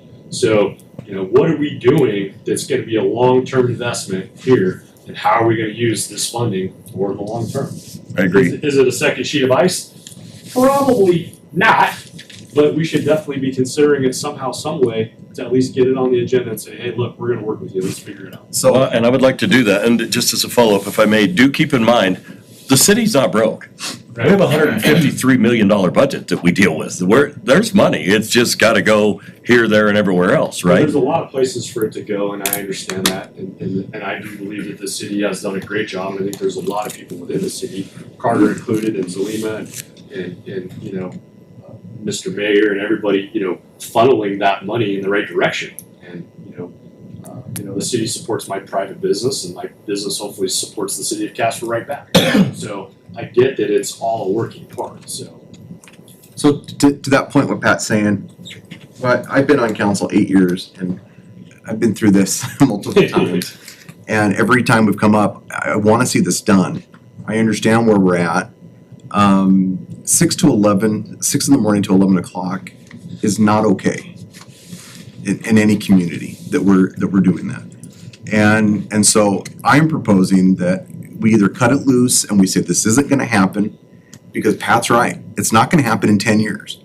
It's just not going to happen. So we either look at that and make the proposal to say, Carter, is this even possible? And give him time to come back to the council and say, hey, I can find X amount of dollars if we do this for this project.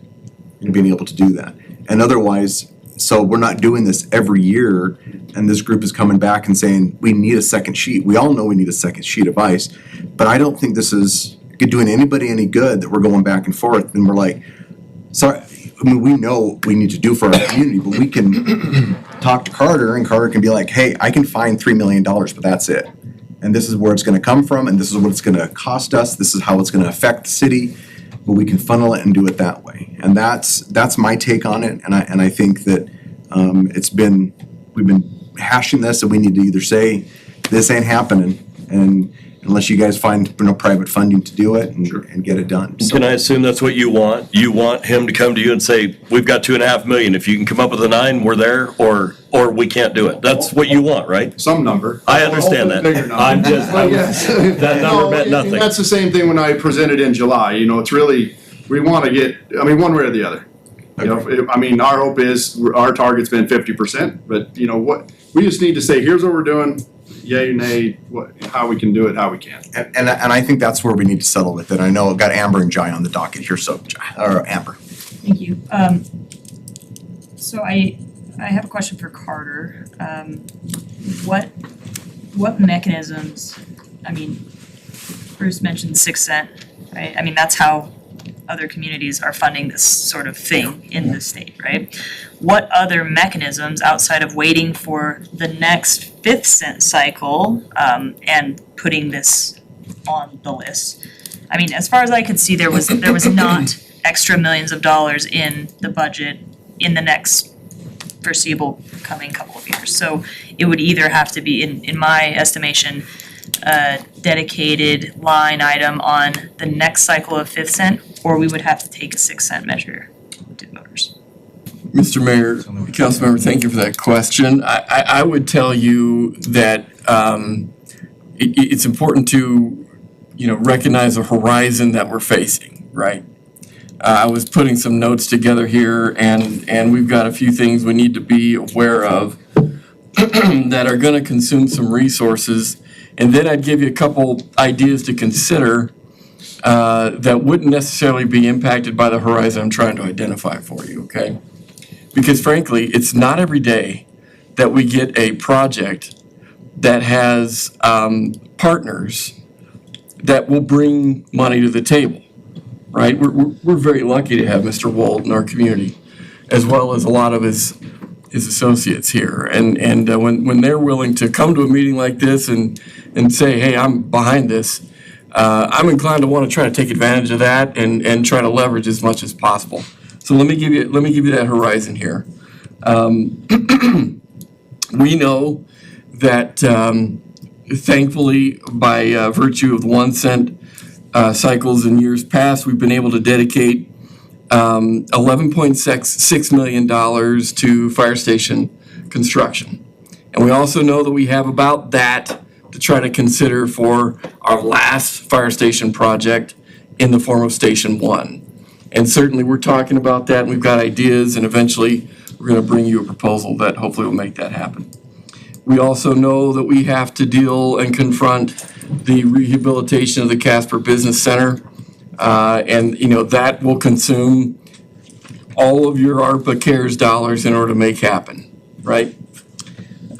We also know, though, that we've been able to get the ice arena ice manufacturing project done. And Zulima said 2.5. I think it was more like 1.5 to 2. I can't remember exactly, but she's giving me that look that I may be way off. I think you're not accounting for some change orders that came through. Nonetheless, a big project, and we were able to get that complete. If 1 cent passes, we know we have 1.9 on the horizon with respect to the roof at the Aquatic Center. We know that in very recent years, we spent $1 million on the rec center to get it up to snuff. That preceded me, but not too long back. We know that we have City Hall to deal with, and we think we've got the dollars identified for that.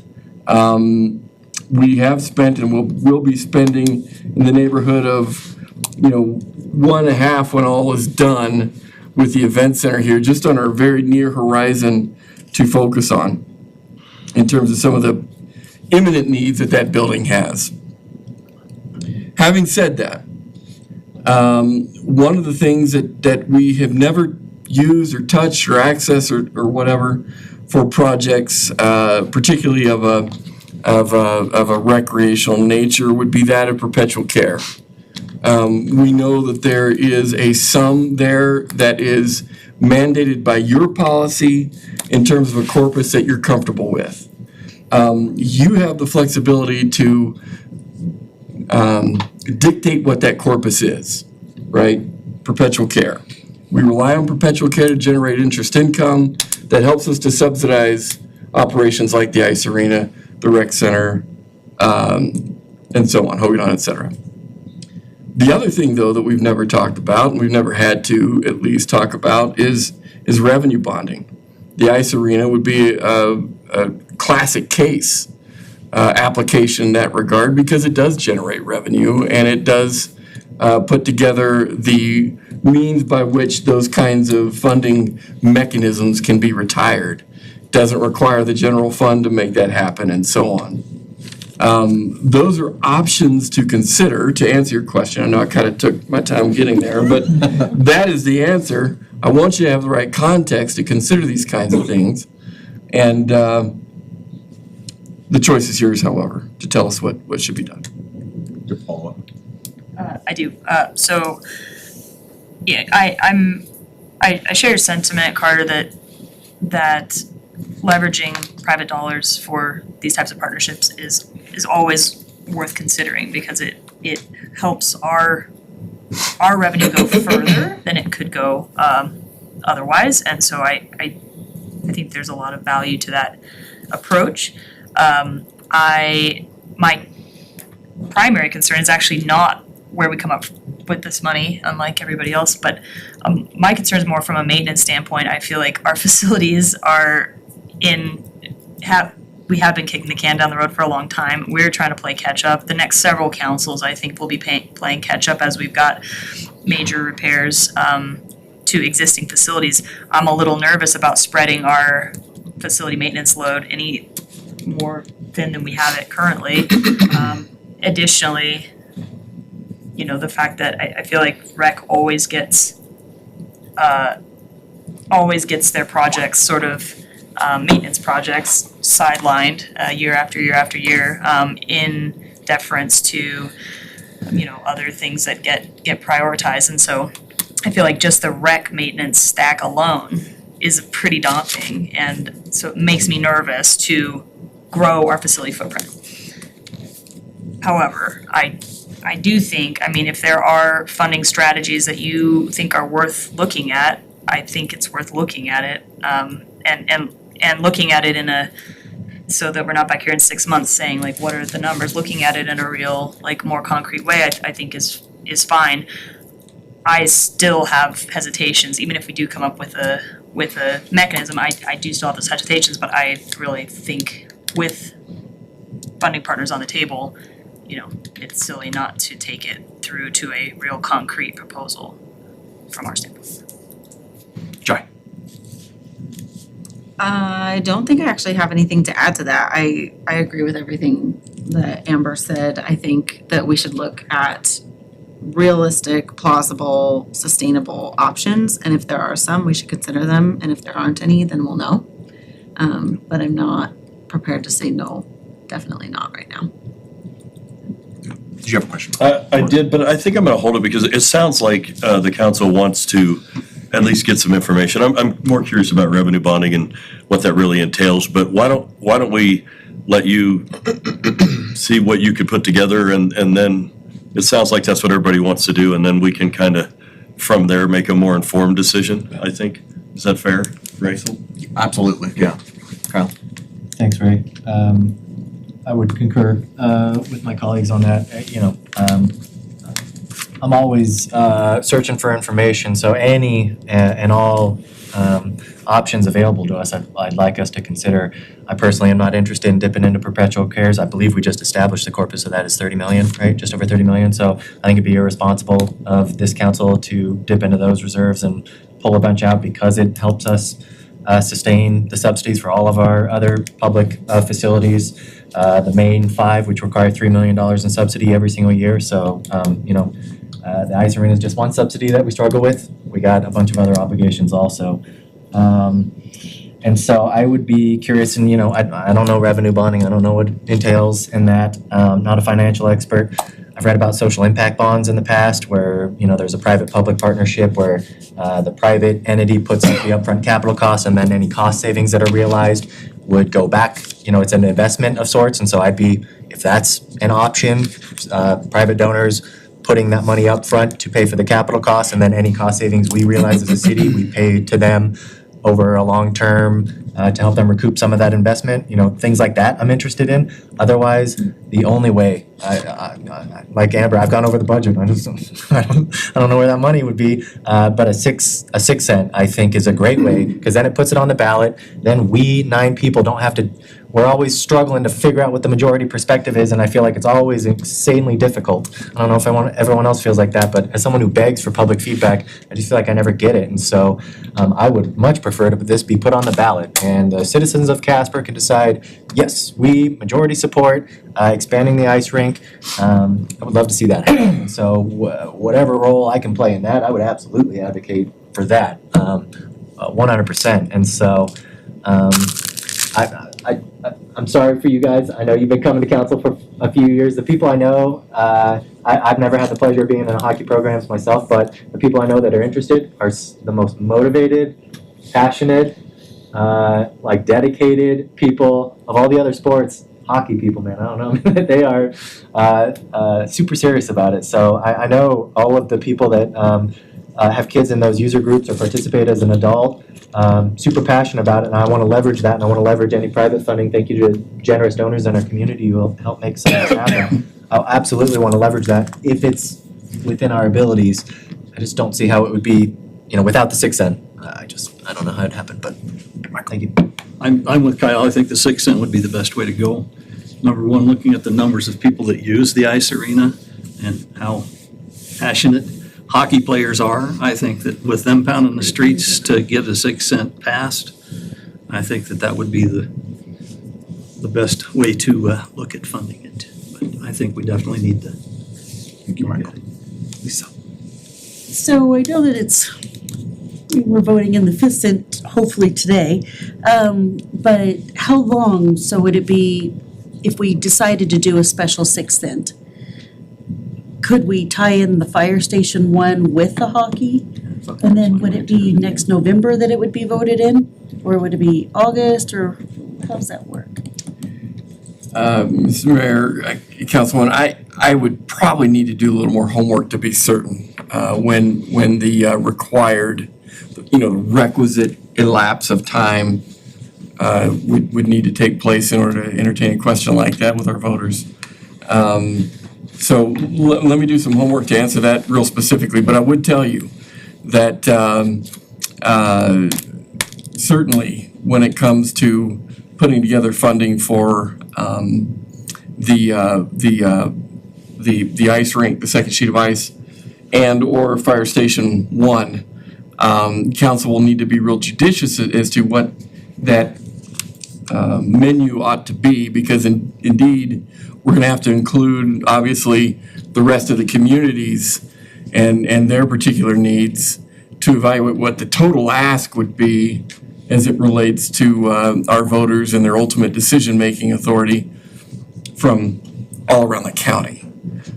So Casper doesn't get to operate in sort of a void in that regard. Yeah, I think on the last 6 cent in Cheyenne, they had something like 14 different projects on the ballot that were all voted on individually, was their approach to it, so. Different than our specific purpose tax, which lumped two Right. projects together. Bruce. I just want to be very clear. I am not in any way advocating for a 6 cent. I'm not. I don't, we're paying enough tax. I'm not advocating for that. What I am advocating for is you going to work and seeing what's available so that we have a number we can take back to them and see if we could find a partnership with them. But I personally am not advocating for a 6 cent. We don't even know if the 5th cent's going to pass yet. So one step at a time, in my opinion. So we're looking for direction, they're looking for direction requested, and it sounds like Carter has homework. Carter's got some homework to do. But I want a caveat to this, since I've been through this with these guys, with this group. We either pull the trigger or we say this isn't gonna happen. Because the further we go with the way inflation is going, because I remember when it was $7 million. And it was like, oh, we can't do it at $7 million, it's too expensive. We can't do it now because it's $12 million or whatever. And so we either say we're gonna invest in it and we're gonna do it because I think it's needed.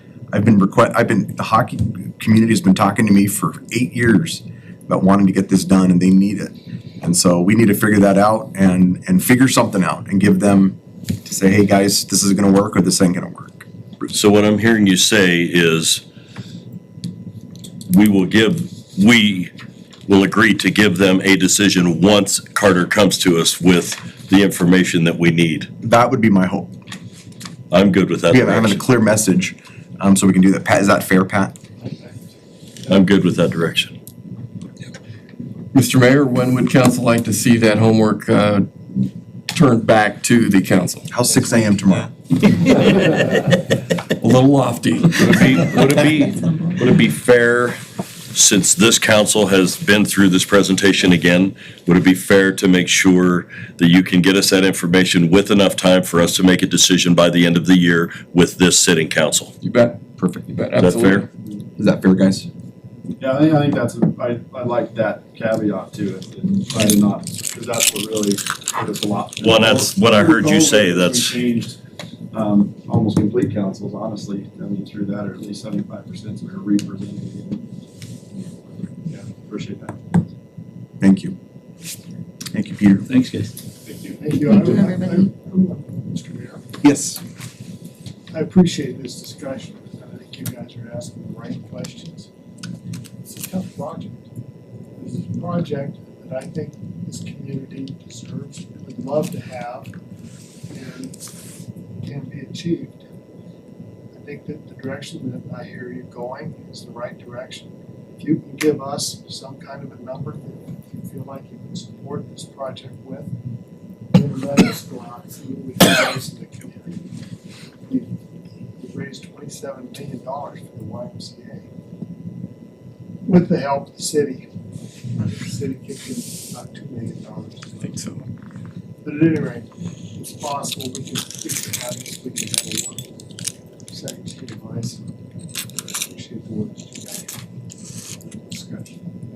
Thank you so much. Thank you for being here. Thank you. Thank you, Lima, for all your work. Yeah. Ray, real quick. Yes. Do this to Carter, but I like making sure we got accurate numbers on the record. 2.452 for the ice rink expansion. I'm not horribly surprised, yeah.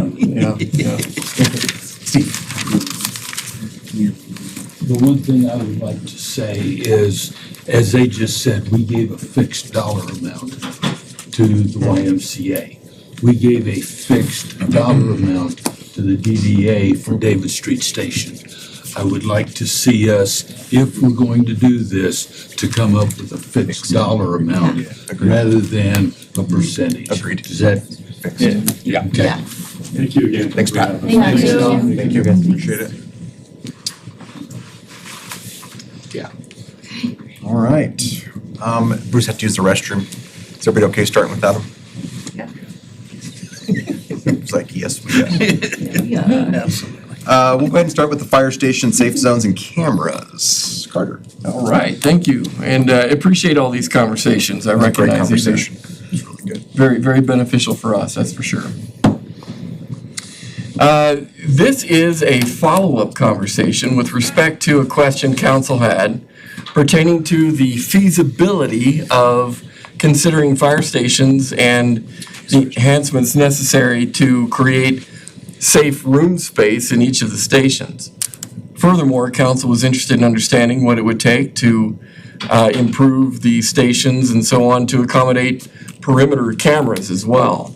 And so what we have for you tonight is, the relatively easier question of the answer that we're trying to provide in terms of what it does take to get our stations in place to be able to provide this kind of service. But I think the other question that council should consider is the efficacy as it relates to some of the other services that would be expected for the city to provide, assuming we go this direction, as well as some of the operational impacts that it would assume if indeed we had these types of services available in each of the fire stations. So we are prepared to try to walk you through all of those kinds of questions and any others that you might have, hopefully, thanks to the work that Chief Black went through to prepare for this, and the input, of course, provided by Chief McFeeters as well. So with that, if I could turn the time over to Chief Black to get us started, that'd be helpful. Yes, please. Thank you. Mr. Mayor, Council, I guess I can wait for Mr.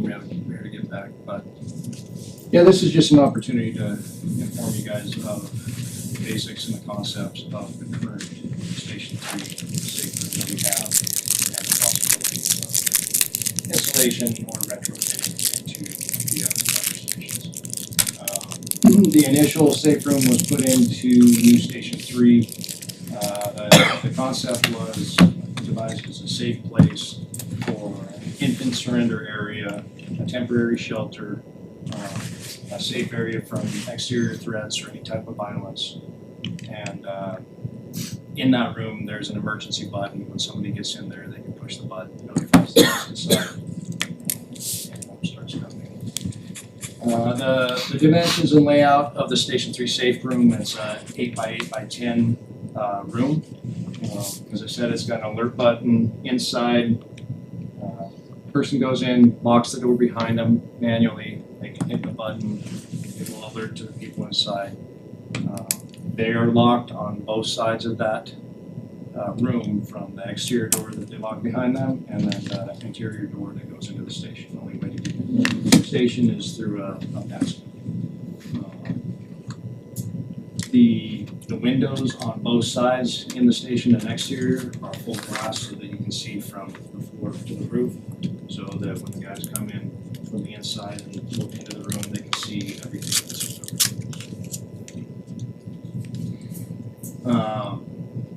History and usage of Station 3's safe room. Currently, there has been no documented instances of usage of the safe room at Station 3 to this point. There was an incident earlier this year that occurred that I believe somebody would have used it if they would have known it was there. But outside of that, there's been no use of it. There's been no infant surrenders. I think most use has just been occasional school kids coming by and sitting in waiting for a ride, things of that nature. Some of the challenges that we've ran into in communicating and educating the public is we don't know exactly the right way to communicate to everybody what the use of the safe room is and to attract the wrong type of use.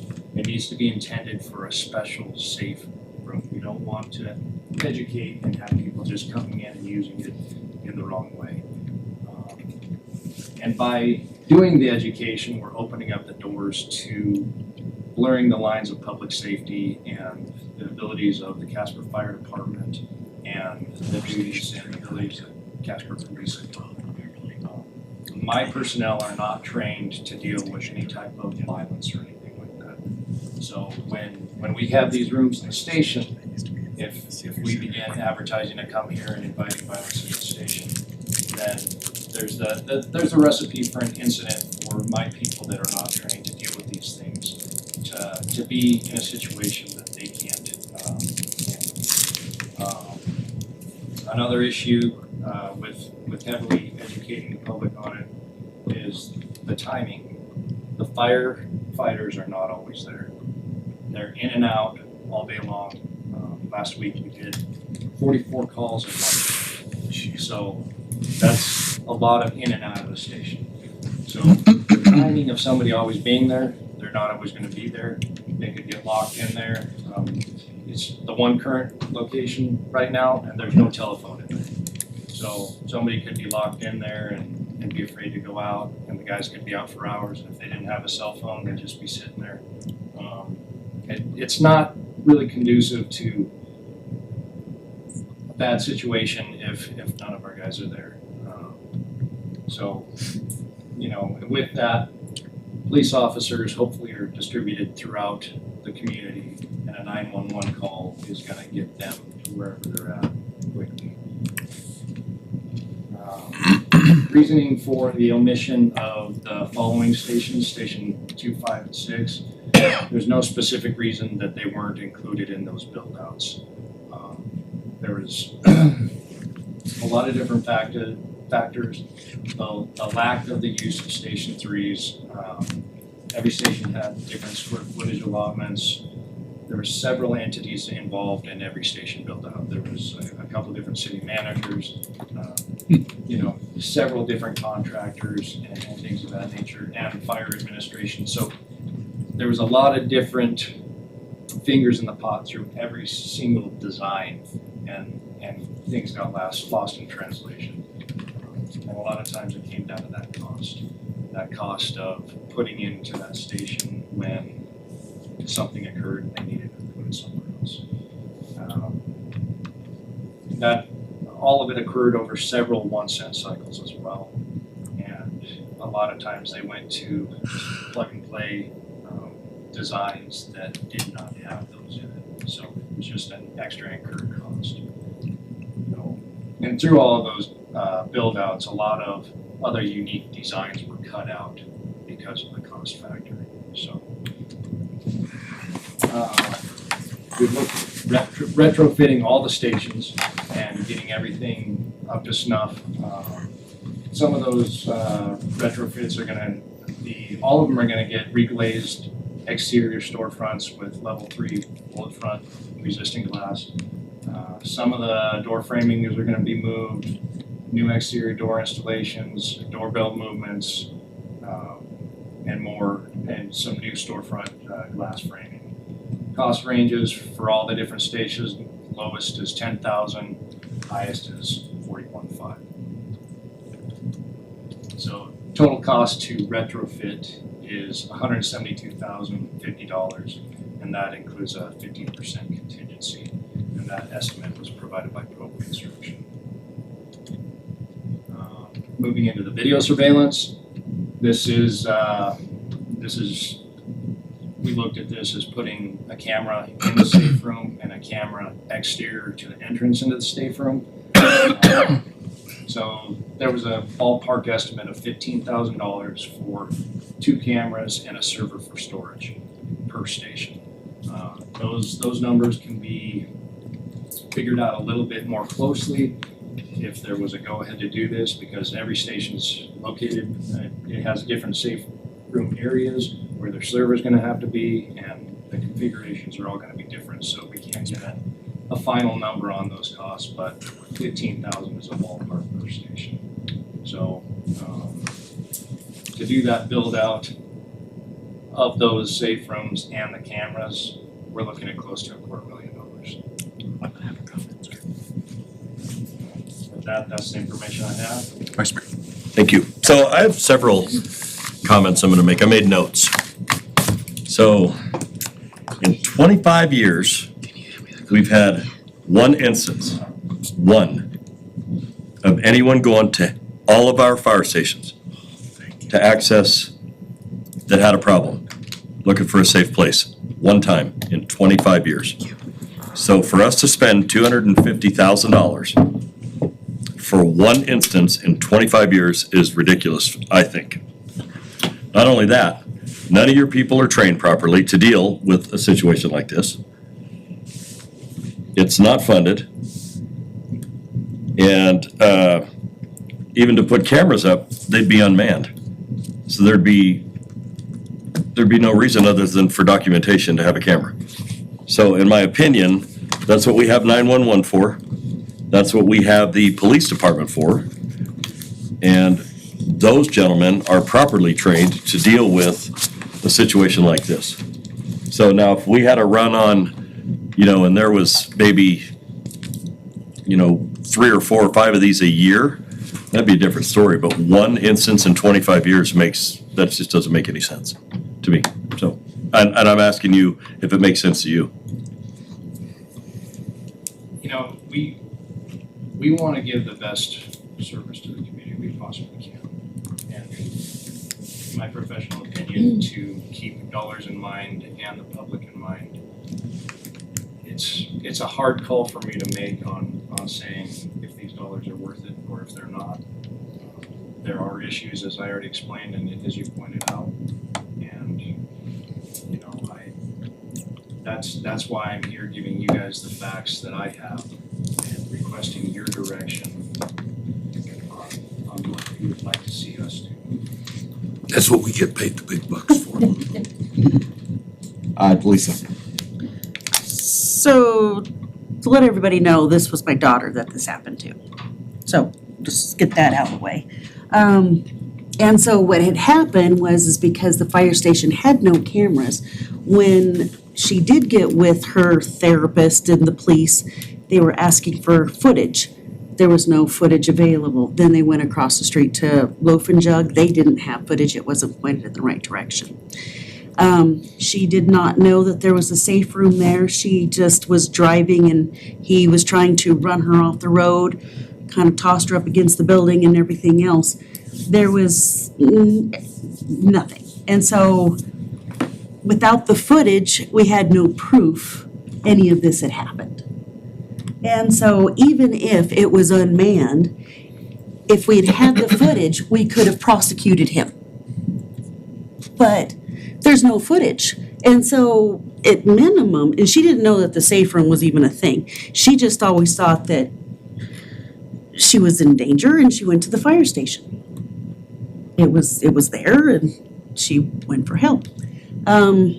So I guess in my mind, at minimum, I think that we should at least have, for a multitude of reasons, not just for people getting attacked, but we have all kinds of crazy things. So at least cameras on the fire stations. That way, if, who knows, the world's gone crazy. And so it's not even for that, but at any point, we're all in some type of a danger of all kinds of of all of these things. So I guess in my mind, I would like to at least see cameras. I understand the safe rooms. I don't think anybody knows about the infant surrender. I know that larger cities have all of those and it's a thing, but Casper, I don't think it was ever even noted that we had an infant surrender or safe rooms available, so people wouldn't even know to use them. But now with the abortion issue the way it is, it makes me kind of wonder if that's now going to be something more prevalent. I don't know. It just makes me wonder that. But at minimum, I think cameras should be in place. Amber.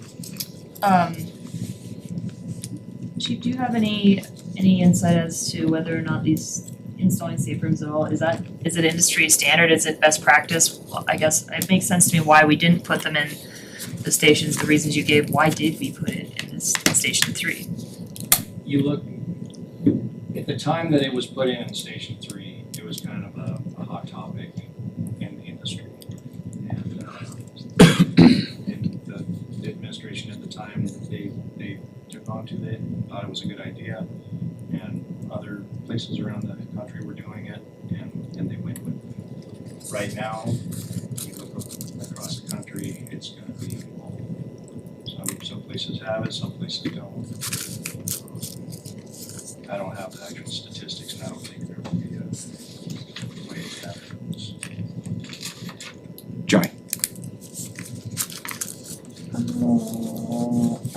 So I think, I mean, I think to your point, Lisa, that it's worth considering what cameras might do. I mean, I think it's hard to know. I mean, to your point about, is the money worth the human, the human cost essentially? And so I don't know that we can put a value on that. I think I do understand that, we see our firemen and our fire stations, and we think it's a safe place. And so conceptually, it makes sense to me that there would be cameras there. But I also don't know if the data points to that being the best use of our resources. I have no idea. But I do know that we're renovating a building for our new police department and wondering what options we might have for creating a space there that would be safe for people. I think I'm curious to learn more about some of the communication issues here in terms of educating the public without creating additional stressors or issues. I mean, maybe there's a way to approach that meaningfully where people are at least aware of the one that's available at Station 3 and what some of the appropriate uses would be for it, especially, I mean, it pains me, but I think your point about policy changing around women's access to reproductive health care, it's something that we're probably going to need to be considering. And then, so I guess I'm making a whole bunch of questions / points. But I'm curious just about protocols too. So at stations where there are not safe rooms, I mean, can you just tell us, like, if somebody comes and needs help, they ring the doorbell and somebody's usually there to respond to that, or what's the protocol there, or are there updates we could make that help to make that more clear? So, Mr. Mayor, Councilmember, at any time, whether the people are there or not, if somebody goes and rings the doorbell, it alerts the entire station. And it just stays in that facility. It's a facility alarm doorbell to that station. And they're standing outside just ringing the doorbell. So that's the challenge we're looking at with, we're responding to other emergency calls, and if they're coming to the station and we're not there, then we're inviting that issue. Well, we've told the public to come to us at the station if they're in trouble, and then all of a sudden they're in trouble, they come to the station and we're not there. And here we're opening ourselves to a whole nother can of worms where we invited them and we couldn't have them. And that's a much deeper discussion that I don't have an answer to on how we can approach that right now. Bruce and Lisa. Thank you. Lisa, sorry about your daughter. That's terrible. And I'm not putting a price on life. We haven't lost a life. I just want to be clear. We've lost no lives.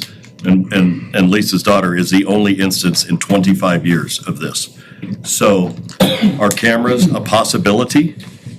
Maybe, but I'd want to see what the data says, because I believe, if I'm correct, the data doesn't even drive cameras in this situation. But I'll have to refer to you for that.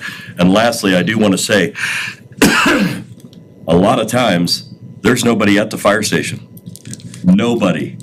So you're going to send somebody to a fire station for a safe zone, and they're going to be out there ringing a doorbell while they're getting their head kicked in because nobody's there to answer the door.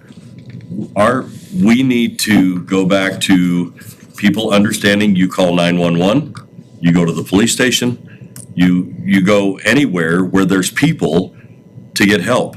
And a fire station, you would think, would be a good place to go, but it's not going to help you when they're not there. And that happens a lot. 44 calls in a day, nobody's home. So we should never advertise that there's a safe room available at a fire station. It's just a really bad idea. And unless you want to start staffing someone to answer that one call every 25 years, it doesn't make any sense. Lisa. So with all the fire stations, not all of them are in the location of this particular one. And so I think about Beverly Street, you've got the new Section 8 housing right behind it. You've got the school, you've got shopping center. It's a very busy intersection. You have a lot of activity happening there. Safe room, nobody even knew that that thing existed until the police officer asked her why she didn't go in. Yeah. And so it wasn't even a thing at that point up until the police officer asked her why she didn't go into the safe room. And so then nobody even knew. But we did assume that maybe the fire station had a camera there and to at least get some footage so that we could prosecute him. And so, and I can't help to think maybe what have we missed in these particular, like I live over in Valley Hills, that thing over by Shrine Club. Okay, so nothing's up and down that street.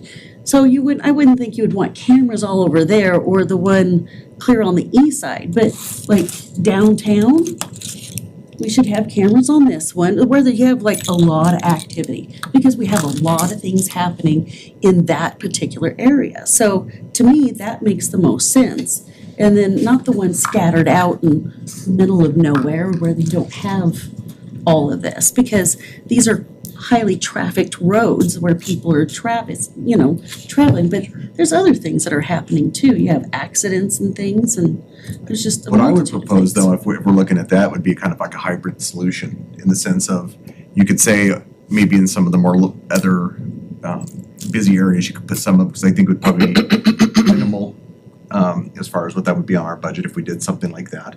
But I think beyond that, I think even education, talking to people, I think having those conversations to say, okay, these are some safe areas to go, but also letting them know, I mean, you would think going to the fire department would be a safe place to go, but they're not always gonna be there. But, having that opportunity to do that stuff. And I know Carter in leadership talked a little bit about, what that new police station would probably have a safe room, and being able to do that as well. So I kind of like the idea of a hybrid idea of trying to figure that out, minimal cost, but trying to address some of those issues as well. So, Michael. I had a thought for a hybrid idea. Can we set up a doorbell similar to a Ring doorbell with a microphone and a speaker that is an emergency button to connect directly to dispatch, 911 dispatch with a camera so that they can see, dispatch can see what's going on as well as dispatch a police officer to the scene? What do you do about all the kids that are riding around on their bikes and skateboards banging the bell just to be dipshits? I'm serious. Yeah. Well, would we need Dispatch that can if yell we at 'em. didn't have a safe room though? I mean, if there were no safe rooms. Yeah, but if people knew that if they don't have a cell phone with them, they're in an emergency, they can whip into the yeah. fire department and go help. Oh, I got Kyle and then I'll get you. Sorry, go ahead, Kyle. Thanks, Ray. To further what Bruce said, really sorry to hear that happened to your daughter. That's a scary situation. I don't mean to put the chief on the spot. This chief. I was just curious, outside of Lisa's example with her daughter, which again, terrible, are you aware of any instances where your department was unable to prosecute somebody because of lack of video footage in an area in close proximity to a city building? Is this an occurrence that you see often, ever, rarely? Thank you. Mayor, Council. So the specifics of this, we live in a society now where cameras are becoming more and more prevalent. And it's very common for us to, the crime happens, we assign 3 or 4 officers, they start going door to door. Business, they go to intersections and get, we fan out across the city to get those cameras. We don't have to have, not every investigation requires film evidence. If there's other types of evidence, if there's witnesses, that's just as valid. This particular case sounds like we were very limited in what the evidence was available to us. I'm not aware of something that has occurred around our city buildings that we were unsuccessful other than this one occasion. As you were asking me this question, I was finishing the email requesting 5 years worth of data on criminal acts that have occurred in the proximity of our fire station. So it'd be my hope to get that to council in a reasonable amount of time. It's going to take us some time to compile that data. And I just want to warn council up front, because we're going to have to sort out the fire calls, the things that involve fire versus a criminal act, and that's going to take some data gathering on our part. So, but I am instructing my people to do that research for council in a timely manner. Thank you. Steve? I think one of the big things is education as much as anything, even more so in the safe room. Because by the same token, if you're in a vehicle and they're giving you issues, even if I get to that fire station, I've got to be able to outrun the guy that's giving me or the person. Don't want to say guy. I have to be able to outrun the person that's giving me flack to get to that safe room. And if I can't do that, I'm hosed regardless. So, almost the best thing to do at that point is really to stay in your vehicle, lock the doors, and call 911. And even at that point, dispatch can get a police officer on the radio, and you can meet the cops someplace. I mean, it's... Sorry. Yeah. Bruce. Well, please keep in mind, our firemen, although most of them are fairly brawny, and would have been able to help Lisa's daughter with this guy, they're not trained for this. This is not in their purview. And even to have a safe room in their station, these guys aren't trained to deal with that stuff. Am I correct? Okay. So we don't want them going there, honestly. Go ahead. As a follow-up to that, how violent is the guy? I don't care how big he is. 44 outweighs the biggest guy in the room. Your story. Absolutely. And that's potentially bringing that right into the firehouse. Right.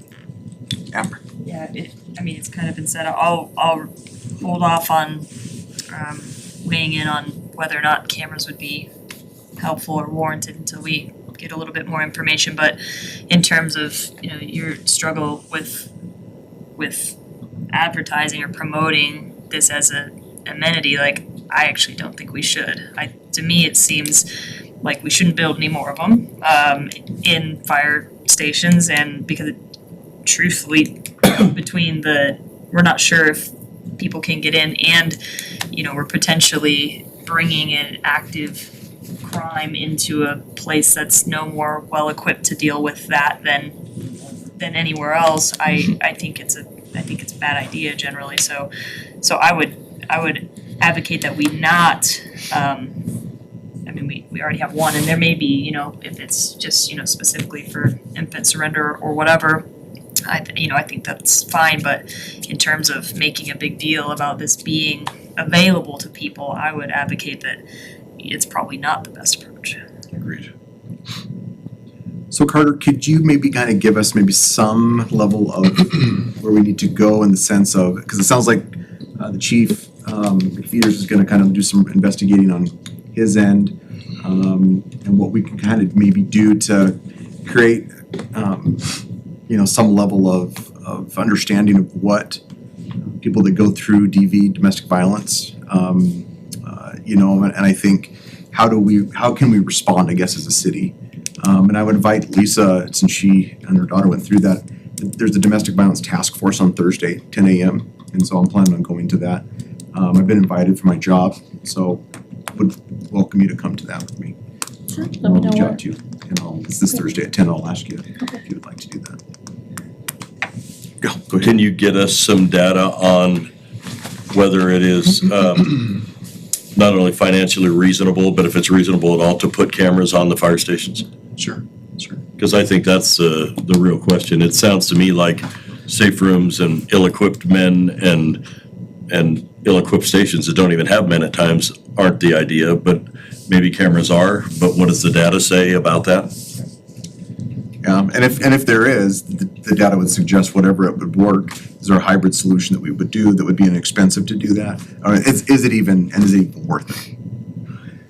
Mr. Mayor, so my guess is that if we do find that there is criminal activity that has occurred in, 5 or so years outside of fire stations that aren't related to fire response, that it will be stations that are preponderantly more active than others. I would bet you someone said Station 5 probably doesn't see that much out there by the Nerd Building, However, Station 3 may be very, very busy in terms of that type of activity. And so, a combing through that data, I think will shine the light on one station over another. And that might prove to be a good reason to equip that particular station with cameras. And I think you made a good point about Station 3. That might be a good sort of target station for that kind of enhancement. I think I'm hearing that a safe room being designed in the police station is a given, and I think you can assume that is done, and we will build that into the design, which, the chief has a lot more responsibility in that regard to provide that safe haven and sanctuary, if you will, than does that chief over there, And so I'll consider that direction, and we will make that happen. That's where the infant drop-off needs to be, is not with the fire station, but at the police station. Right. Well, and that's an interesting question, because I actually asked that question out of complete ignorance. I thought, by abandoning a child anywhere, that was potentially illegal. And I was certainly told that fire stations and hospitals are absolutely eligible to receive an infant with no expectation of prosecution for abandonment or anything of that Really? sort. So That's been that way for years. Why did they tell me that 35? I'm just kidding. Forget it. Well, I'm kidding. and to me, one of the reasons you mentioned hospitals and fire stations is because fire stations are equipped to handle Life-saving medical with- EMS. Yes, Yeah. that's the perfect place to be taking. But no them. parent, you can't prosecute them for just dropping off a kid and saying, Because you'd rather them not throw them in a trash can. Yeah, that's Yeah. That's what created that, was That's why somebody they did dropping it, a yeah. baby in the garbage. we haven't had any of that in Casper no. yet. But that's, On the other hand, I would suggest we do need that training in the event that something like that were to occur. And maybe the fire folks are already there in terms of that kind of training, but those protocols, I think, are really, really important, because whether or not we have a safe room that's formally equipped and established, that doesn't mean that we won't run into the situation where an infant could be deposited on the steps of a station, or someone who is under the threat of attack may have nowhere else to go, and be in need of some sort of aid that they would inherently view the fire station as being a safe haven as well. So I think you can also assume that training and those kinds of protocols is done as well. We're going to do that. We're going to take that direction, if you will, and make that happen. Does that sound fair to everybody? Carter kind of repeated that. Okay. Yeah, Kyle. Thanks, Rick. Totally on board with everything, other than just, I still would like to, if it warrants a future discussion about a safe room and the design of the police department, I still don't feel informed enough to be totally cool and agree that that's a good idea.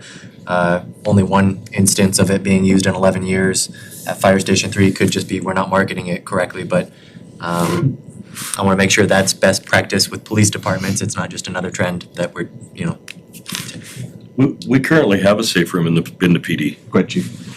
I would love information on it then. Go ahead. Mayor, thank you. I just want to address this right out of the gate. please. There's very specific case law revolving the need to have a safe room in a police department. It's very, very specific. There needs to be a safe room when we build this building. The reason is because law enforcement there's adverse case law that says people were in need, they went to the police department, there was nobody there, bad things happened. But it was a reasonable expectation of that citizen. So this boils down to whenever we establish a special relationship with a person. So legally, there's no requirement to protect citizens all the time. We can. So there's no legal requirement for that right up and until you establish a special relationship with them. And the courts have ruled that our buildings have been deemed to fit that mold. And that's why I'm grateful for the discussion tonight, because establishing that special relationship in our fire departments places us in a very indefensible arena for if something were to happen and we weren't there. Currently at the police department, go into my lobby, there's a phone on the wall, and you pick it up and it dials directly to dispatch. That's getting me by right now, but it's not a safe location. The sheriff's department is trying to budget and trying to make that come to pass, but we definitely, according to the courts, we definitely have established that special relationship in our community so that if somebody goes to the main headquarters of the police department, they can expect to receive safety once they get there. So we would be foolish not to. We would just be asking for trouble. Appreciate the information. Thanks. Thank you. Thanks, Chief. Thanks, Carter. Absolutely. All right. We are at, thanks a lot, Chief. Thanks, Chief. Thank you. That Chief. Chiefesses. Chiefses. Chiefs. You need another cookie. Thanks, Lisa. You need another cookie. Help me out here, guys. I'll tell you what, they are wonderful. Chiefesses. Plural is hard. Plural is so hard. North Platte subdivision master plan. We gotta take care of people down here in this course. Mr. Mayor, members of the council, you have recently created those zoning classifications that you see on the northern part of this map exhibit that we have in front of you tonight. And so therefore, the next question is, what now? Now that we've created this, we are getting calls from potential developers, and the interest and anxiety to see that land come into the hands of the private sector is real. And so the question that we have for you tonight is, okay, this is an opportunity now, before we relinquish all this property to the private sector, to consider whether or not you want to fine-tune what it is that you have in front of you as sort of an open canvas. And the land that I'm speaking of course, is the land sort of on the north side of Events Drive, across from the Fort Wyoming Center, which is exacerbated, of course, by the fact that we're going to have a major construction project on the east end of the Fort Wyoming Center's property, which is right where the cursor is. Thank you. And then, of course, the dirt property to the parking lot to the sort of the west there will become there you go. Whoop, not that far. Yep, right in the middle. Sorry, right there is going to become a very nicely fashioned parking lot as well. That would accommodate the parking needs of the area when the sports complex comes online. Some of the larger questions you need to ask yourselves and determine whether or not a master plan approach is appropriate for this level of consideration at this stage in the game is, again, if you want to sharpen the pencil as it relates to land use, particularly right across from the event center and the sports complex, transportation needs that, as you consider this, you may want to consider the multimodal nature that sometimes planned developments require, particularly when you're going to have the foot traffic that you're going to have in the area when the sports complex opens. And I would tell you, even though this probably won't be horribly popular, the area that is not lined in yellow, that is immediately west of the third dirt parking lot, is of very high interest to many developers as well. Yes, right where that cursor is. And I think you have to answer the question of whether or not that should be a part of your scope as well. I will tell you that your neighbors to the south of said cursor are concerned about their view shed and their natural corridors and those kinds of things that the current zoning of Park Historic in that subject area accommodates very well, but obviously doesn't accommodate commercial development if in fact you want to see developers have an opportunity there too. So you've got a lot of important questions that we need direction on. It's possible that a master plan could help us with a lot of that detail and a lot of that forethought and whatnot. I want to bring your minds to ease that indeed the MPO was willing to allow for some funding to be dedicated to that purpose in the amount of $25,000 somewhere in there that we believe would be adequate to fund this question. And so with that, we need some additional direction from you to see if you'd like to go on this path. Amber. Thank you.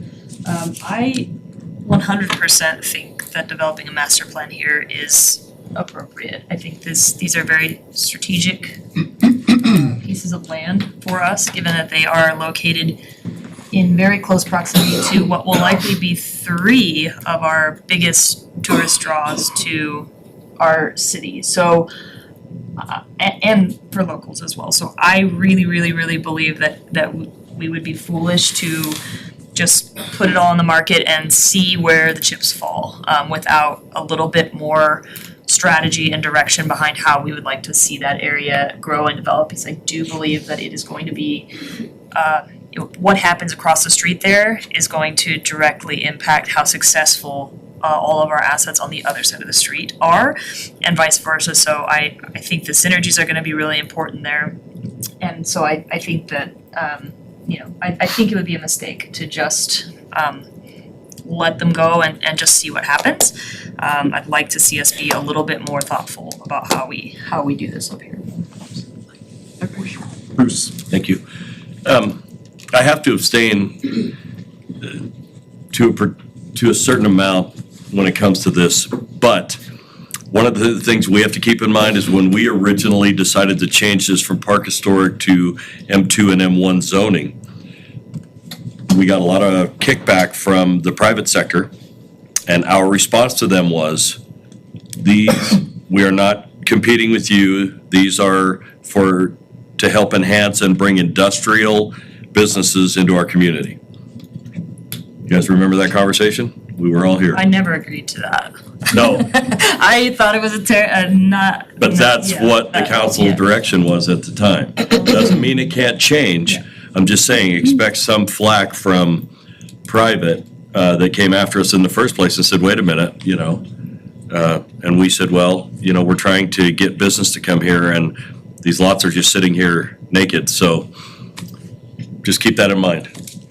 Lisa, Can I you want to rebut? Go ahead. it wasn't exclusively for industrial. We had an industrial potential, but we established early on with 2 different zonings that was part of the thought process behind that, was that it was industrial and then some, which I think is still appropriate. I think could still be included in this master plan. There's nothing saying that wouldn't be an element of the master plan that we move forward with. I think that it has been on the table from the very beginning, the importance of making sure that those are zoned properly with the forethought to make sure we get the type of development that we want there. So master plan just formalizes that a little bit more than we have it currently. So I don't think it's changing course at all from original discussions that we had. Their industrial applications could absolutely still be part of that master plan, and I suspect that they would. That's a lot of land. Follow up? Thank you. I agree with you, and I actually think it would be better for the city and for development if we master plan that and section it, and I think the city's gonna make more money, and we're gonna promote more business. So I agree with you. I just wanted to keep in mind the overall sentiment when we first did that we pay some attention to that, I guess. So that's all. Thank you. You bet. Lisa. Within that master plan, could we also have them consider the sculpture to be within that, up in that area? Because, yes, Same thought. just due to the fact that this is going to be a massive tourist area and it's going to be a draw. And right where that cursor at might be the perfect place for it. And That's what I said. I know that they don't want it, but I bet you they'll take that over a hotel any day of the week, so. But I do think a master plan is we absolutely need one for that. Put a nice roof there. And I can foresee more hotels and restaurants going there than industrial, but we're trying to attract more businesses and grow Casper. So, Jump craze. we definitely need a master plan. Jump craze. I got Kyle, then I get you, Steve. Go ahead, Kyle. Thank you, Mayor. Yeah, I would agree. I think a master plan is necessary. I was waffling a bit. I feel like a master plan could be better informed after the athletic facility is built, because it's all speculative at this point, but it sounds like there's pretty significant interest now, and don't think we should hold off on development for 2 years until that is constructed, but I agree. It's a strategic location. It's gonna have direct impact on our city assets up there that we are interested in recovering more cost from, and so it's a small amount to pay for long-term, revenue generation. Thanks. Steve. I have no problem with the master plan there. What my bigger interest is don't we own a whole bunch of the land along East End Road heading down towards the racetrack and to that, what I would call the southeast there? Mr. Mayor, we certainly do. Councilman, I would say that, the larger the scope that you create for this, without a doubt, the more funding you're gonna need to build into this, as well as time frame kinds of concerns. And so I guess what I would propose, aside from perhaps including that piece where the cursor used to be, in this particular scope, thank you, Pete, that might need to be a phase 2, if you will. Okay. Because we are definitely getting questions right now about the properties that you see emblazoned in yellow. Okay. Because, and part of that I think is, as a follow-up. Yeah, go ahead. Well, part of that I think is because we did rezone it. So that has generated that. And I guess what I'm interested in as well is I know that they said that last year, put your cursor over below the little building off over there to the right. Come on, Pete. Keep on going to the right. Now up. Up in that area where we were trying to have the rodeo contestants. That area wasn't big enough last year, so that needs to be made a little bit bigger. This came from the meeting Monday night. So that area needs to be made a little bit bigger, plus some of the industrial that we're worrying about, and that's why I was asking this, is I don't know as I want a hotel sitting down there in the future next to the racetrack. That could get a little bit noisy on a Friday or Saturday night. Sure. So looking at the longer aspect of it as well, should we go ahead and figure out a way to expand it to where maybe you don't site the industrial right across the street from there, you put the industrial a little bit further down East End Road, and then you can go ahead and use that section just to the north, the 74 acres for your hotels and restaurants and things along, jacuzzi shops, along those lines. Mr. Mayor. That's me. I'm a guy. Go ahead. This type of dialogue is exactly the purpose of the master plan. This is what is needed to put that together. Yep. That very dialogue. And so you just got a sneak peek into some of the questions that invariably this council will need to answer. Public art can be one of those components as well. You bet. Jai, Lisa, Amber. So I totally agree with the master plan. Did you say how long that takes to pull together? We believe that we could have this ready in 3 to 4 months, which, if we can get this out there, I would hope we could have it done in the spring, which would be very helpful for budget purposes and that kind of thing. So Okay. that's what I'm looking for. Thanks. Lisa. Just a quick question. I can't remember, where were we going to build that other parking lot for CNFR? Where that cursor is. Yeah, that cursor is just about right as far as that Come on, is Pete. concerned. Yeah. For some reason, I thought it was further down. In the cleared area. It's in the sandy area to the right. Oh, okay. The other thing too to be aware of is we have had conversations with the school district also and their long-term use of the driving range area there. You have had that conversation? We have, yeah. So they're aware that that may be a thing of the past eventually. Thank you. Carter or Liz, can you talk to us a little bit about what the typical elements of the process of doing a master plan for a project like this would look like? Liz, you want to try to tackle that if that's okay? You bet. Mr. Mayor, once we, after tonight's meeting, go out for the RFP, we would get the consultant proposals back in. The MPO would be overseeing this project since they're funding it. But what we have asked for preliminarily in the estimates that we secured was to do some drone footage. We've got some topography, as you all are well aware. We are woefully, infrastructure-wise, we need to look at our utilities, so that will be an assessment. So there's gonna be a lot of field work done initially by the consultant to get out there and actually look at the topography and the infrastructure.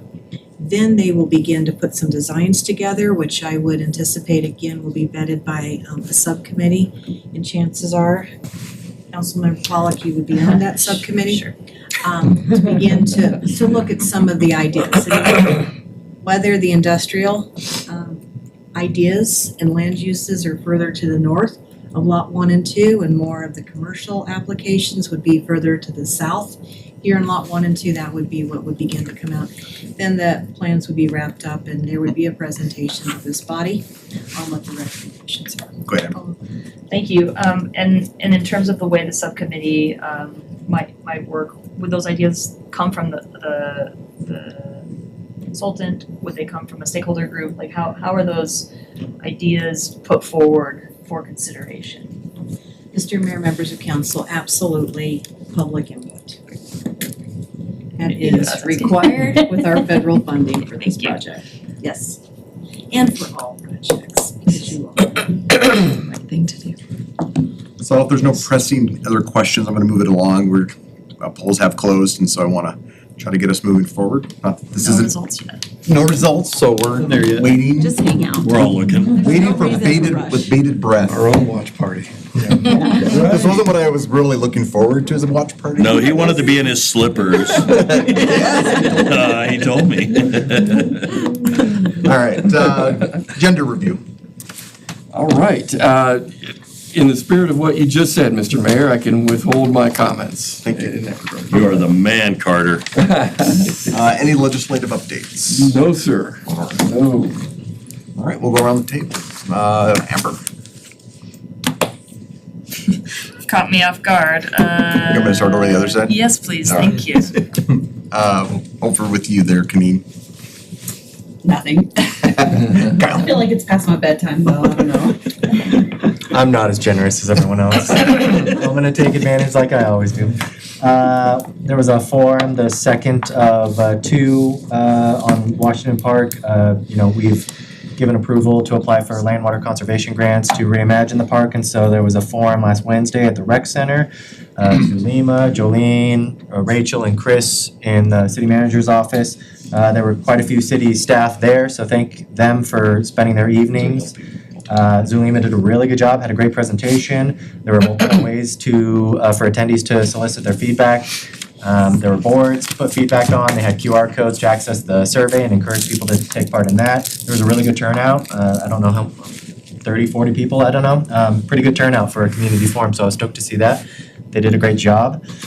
Kaneen mentioned not having any issues with remoting in a few weeks ago, and I've been watching the city council meetings. And so I do feel like it's gotten a lot better. So thank you to our IT team for the work they've done. I hope my past judgments about the nature of this room, they didn't take it personal. But they've obviously done a good job. It's a lot better in here, so thank you for that. Had a Casper Youth Council meeting this last Sunday. They're preparing for dissemination of their youth survey in schools. Talked goal setting and also talked about them taking a more active role in lobbying for issues that are pertinent to the youth. I wanted to thank the Vice Mayor for attending. And so I'm really looking forward to seeing that group a little more often in the coming months. And then lastly, just the Casper Chamber of Commerce has 53 entries currently for the Christmas parade. It'll be November 26th, as always, the Saturday after Thanksgiving, with the Christmas tree lighting at David Street Station at 6 p.m. and then the parade right after. So I believe they're still accepting entries and volunteers. So if you want to contribute to the parade, please reach out to the chamber or me, and I'm happy to make that connection as well. That's all I got. Thank you. Thanks, Kyle. Nothing for me. Thank you. What? You ready? I didn't come up with anything, so I Oh my- think I've said Nice. everything that I needed Well to say said. tonight. Thank you. Thanks, Amber. Michael? I just want to thank the people that worked at the polls today.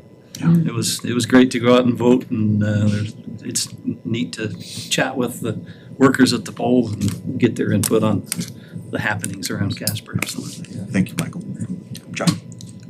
I don't have anything except for thank you for the cookies. oh, absolutely. I had 3 of them, so please don't put them by me next time. Yeah, I appreciate the discussion tonight. I've got an Amico Reuse Agreement Joint Powers Board meeting tomorrow, so be excited for that update next week.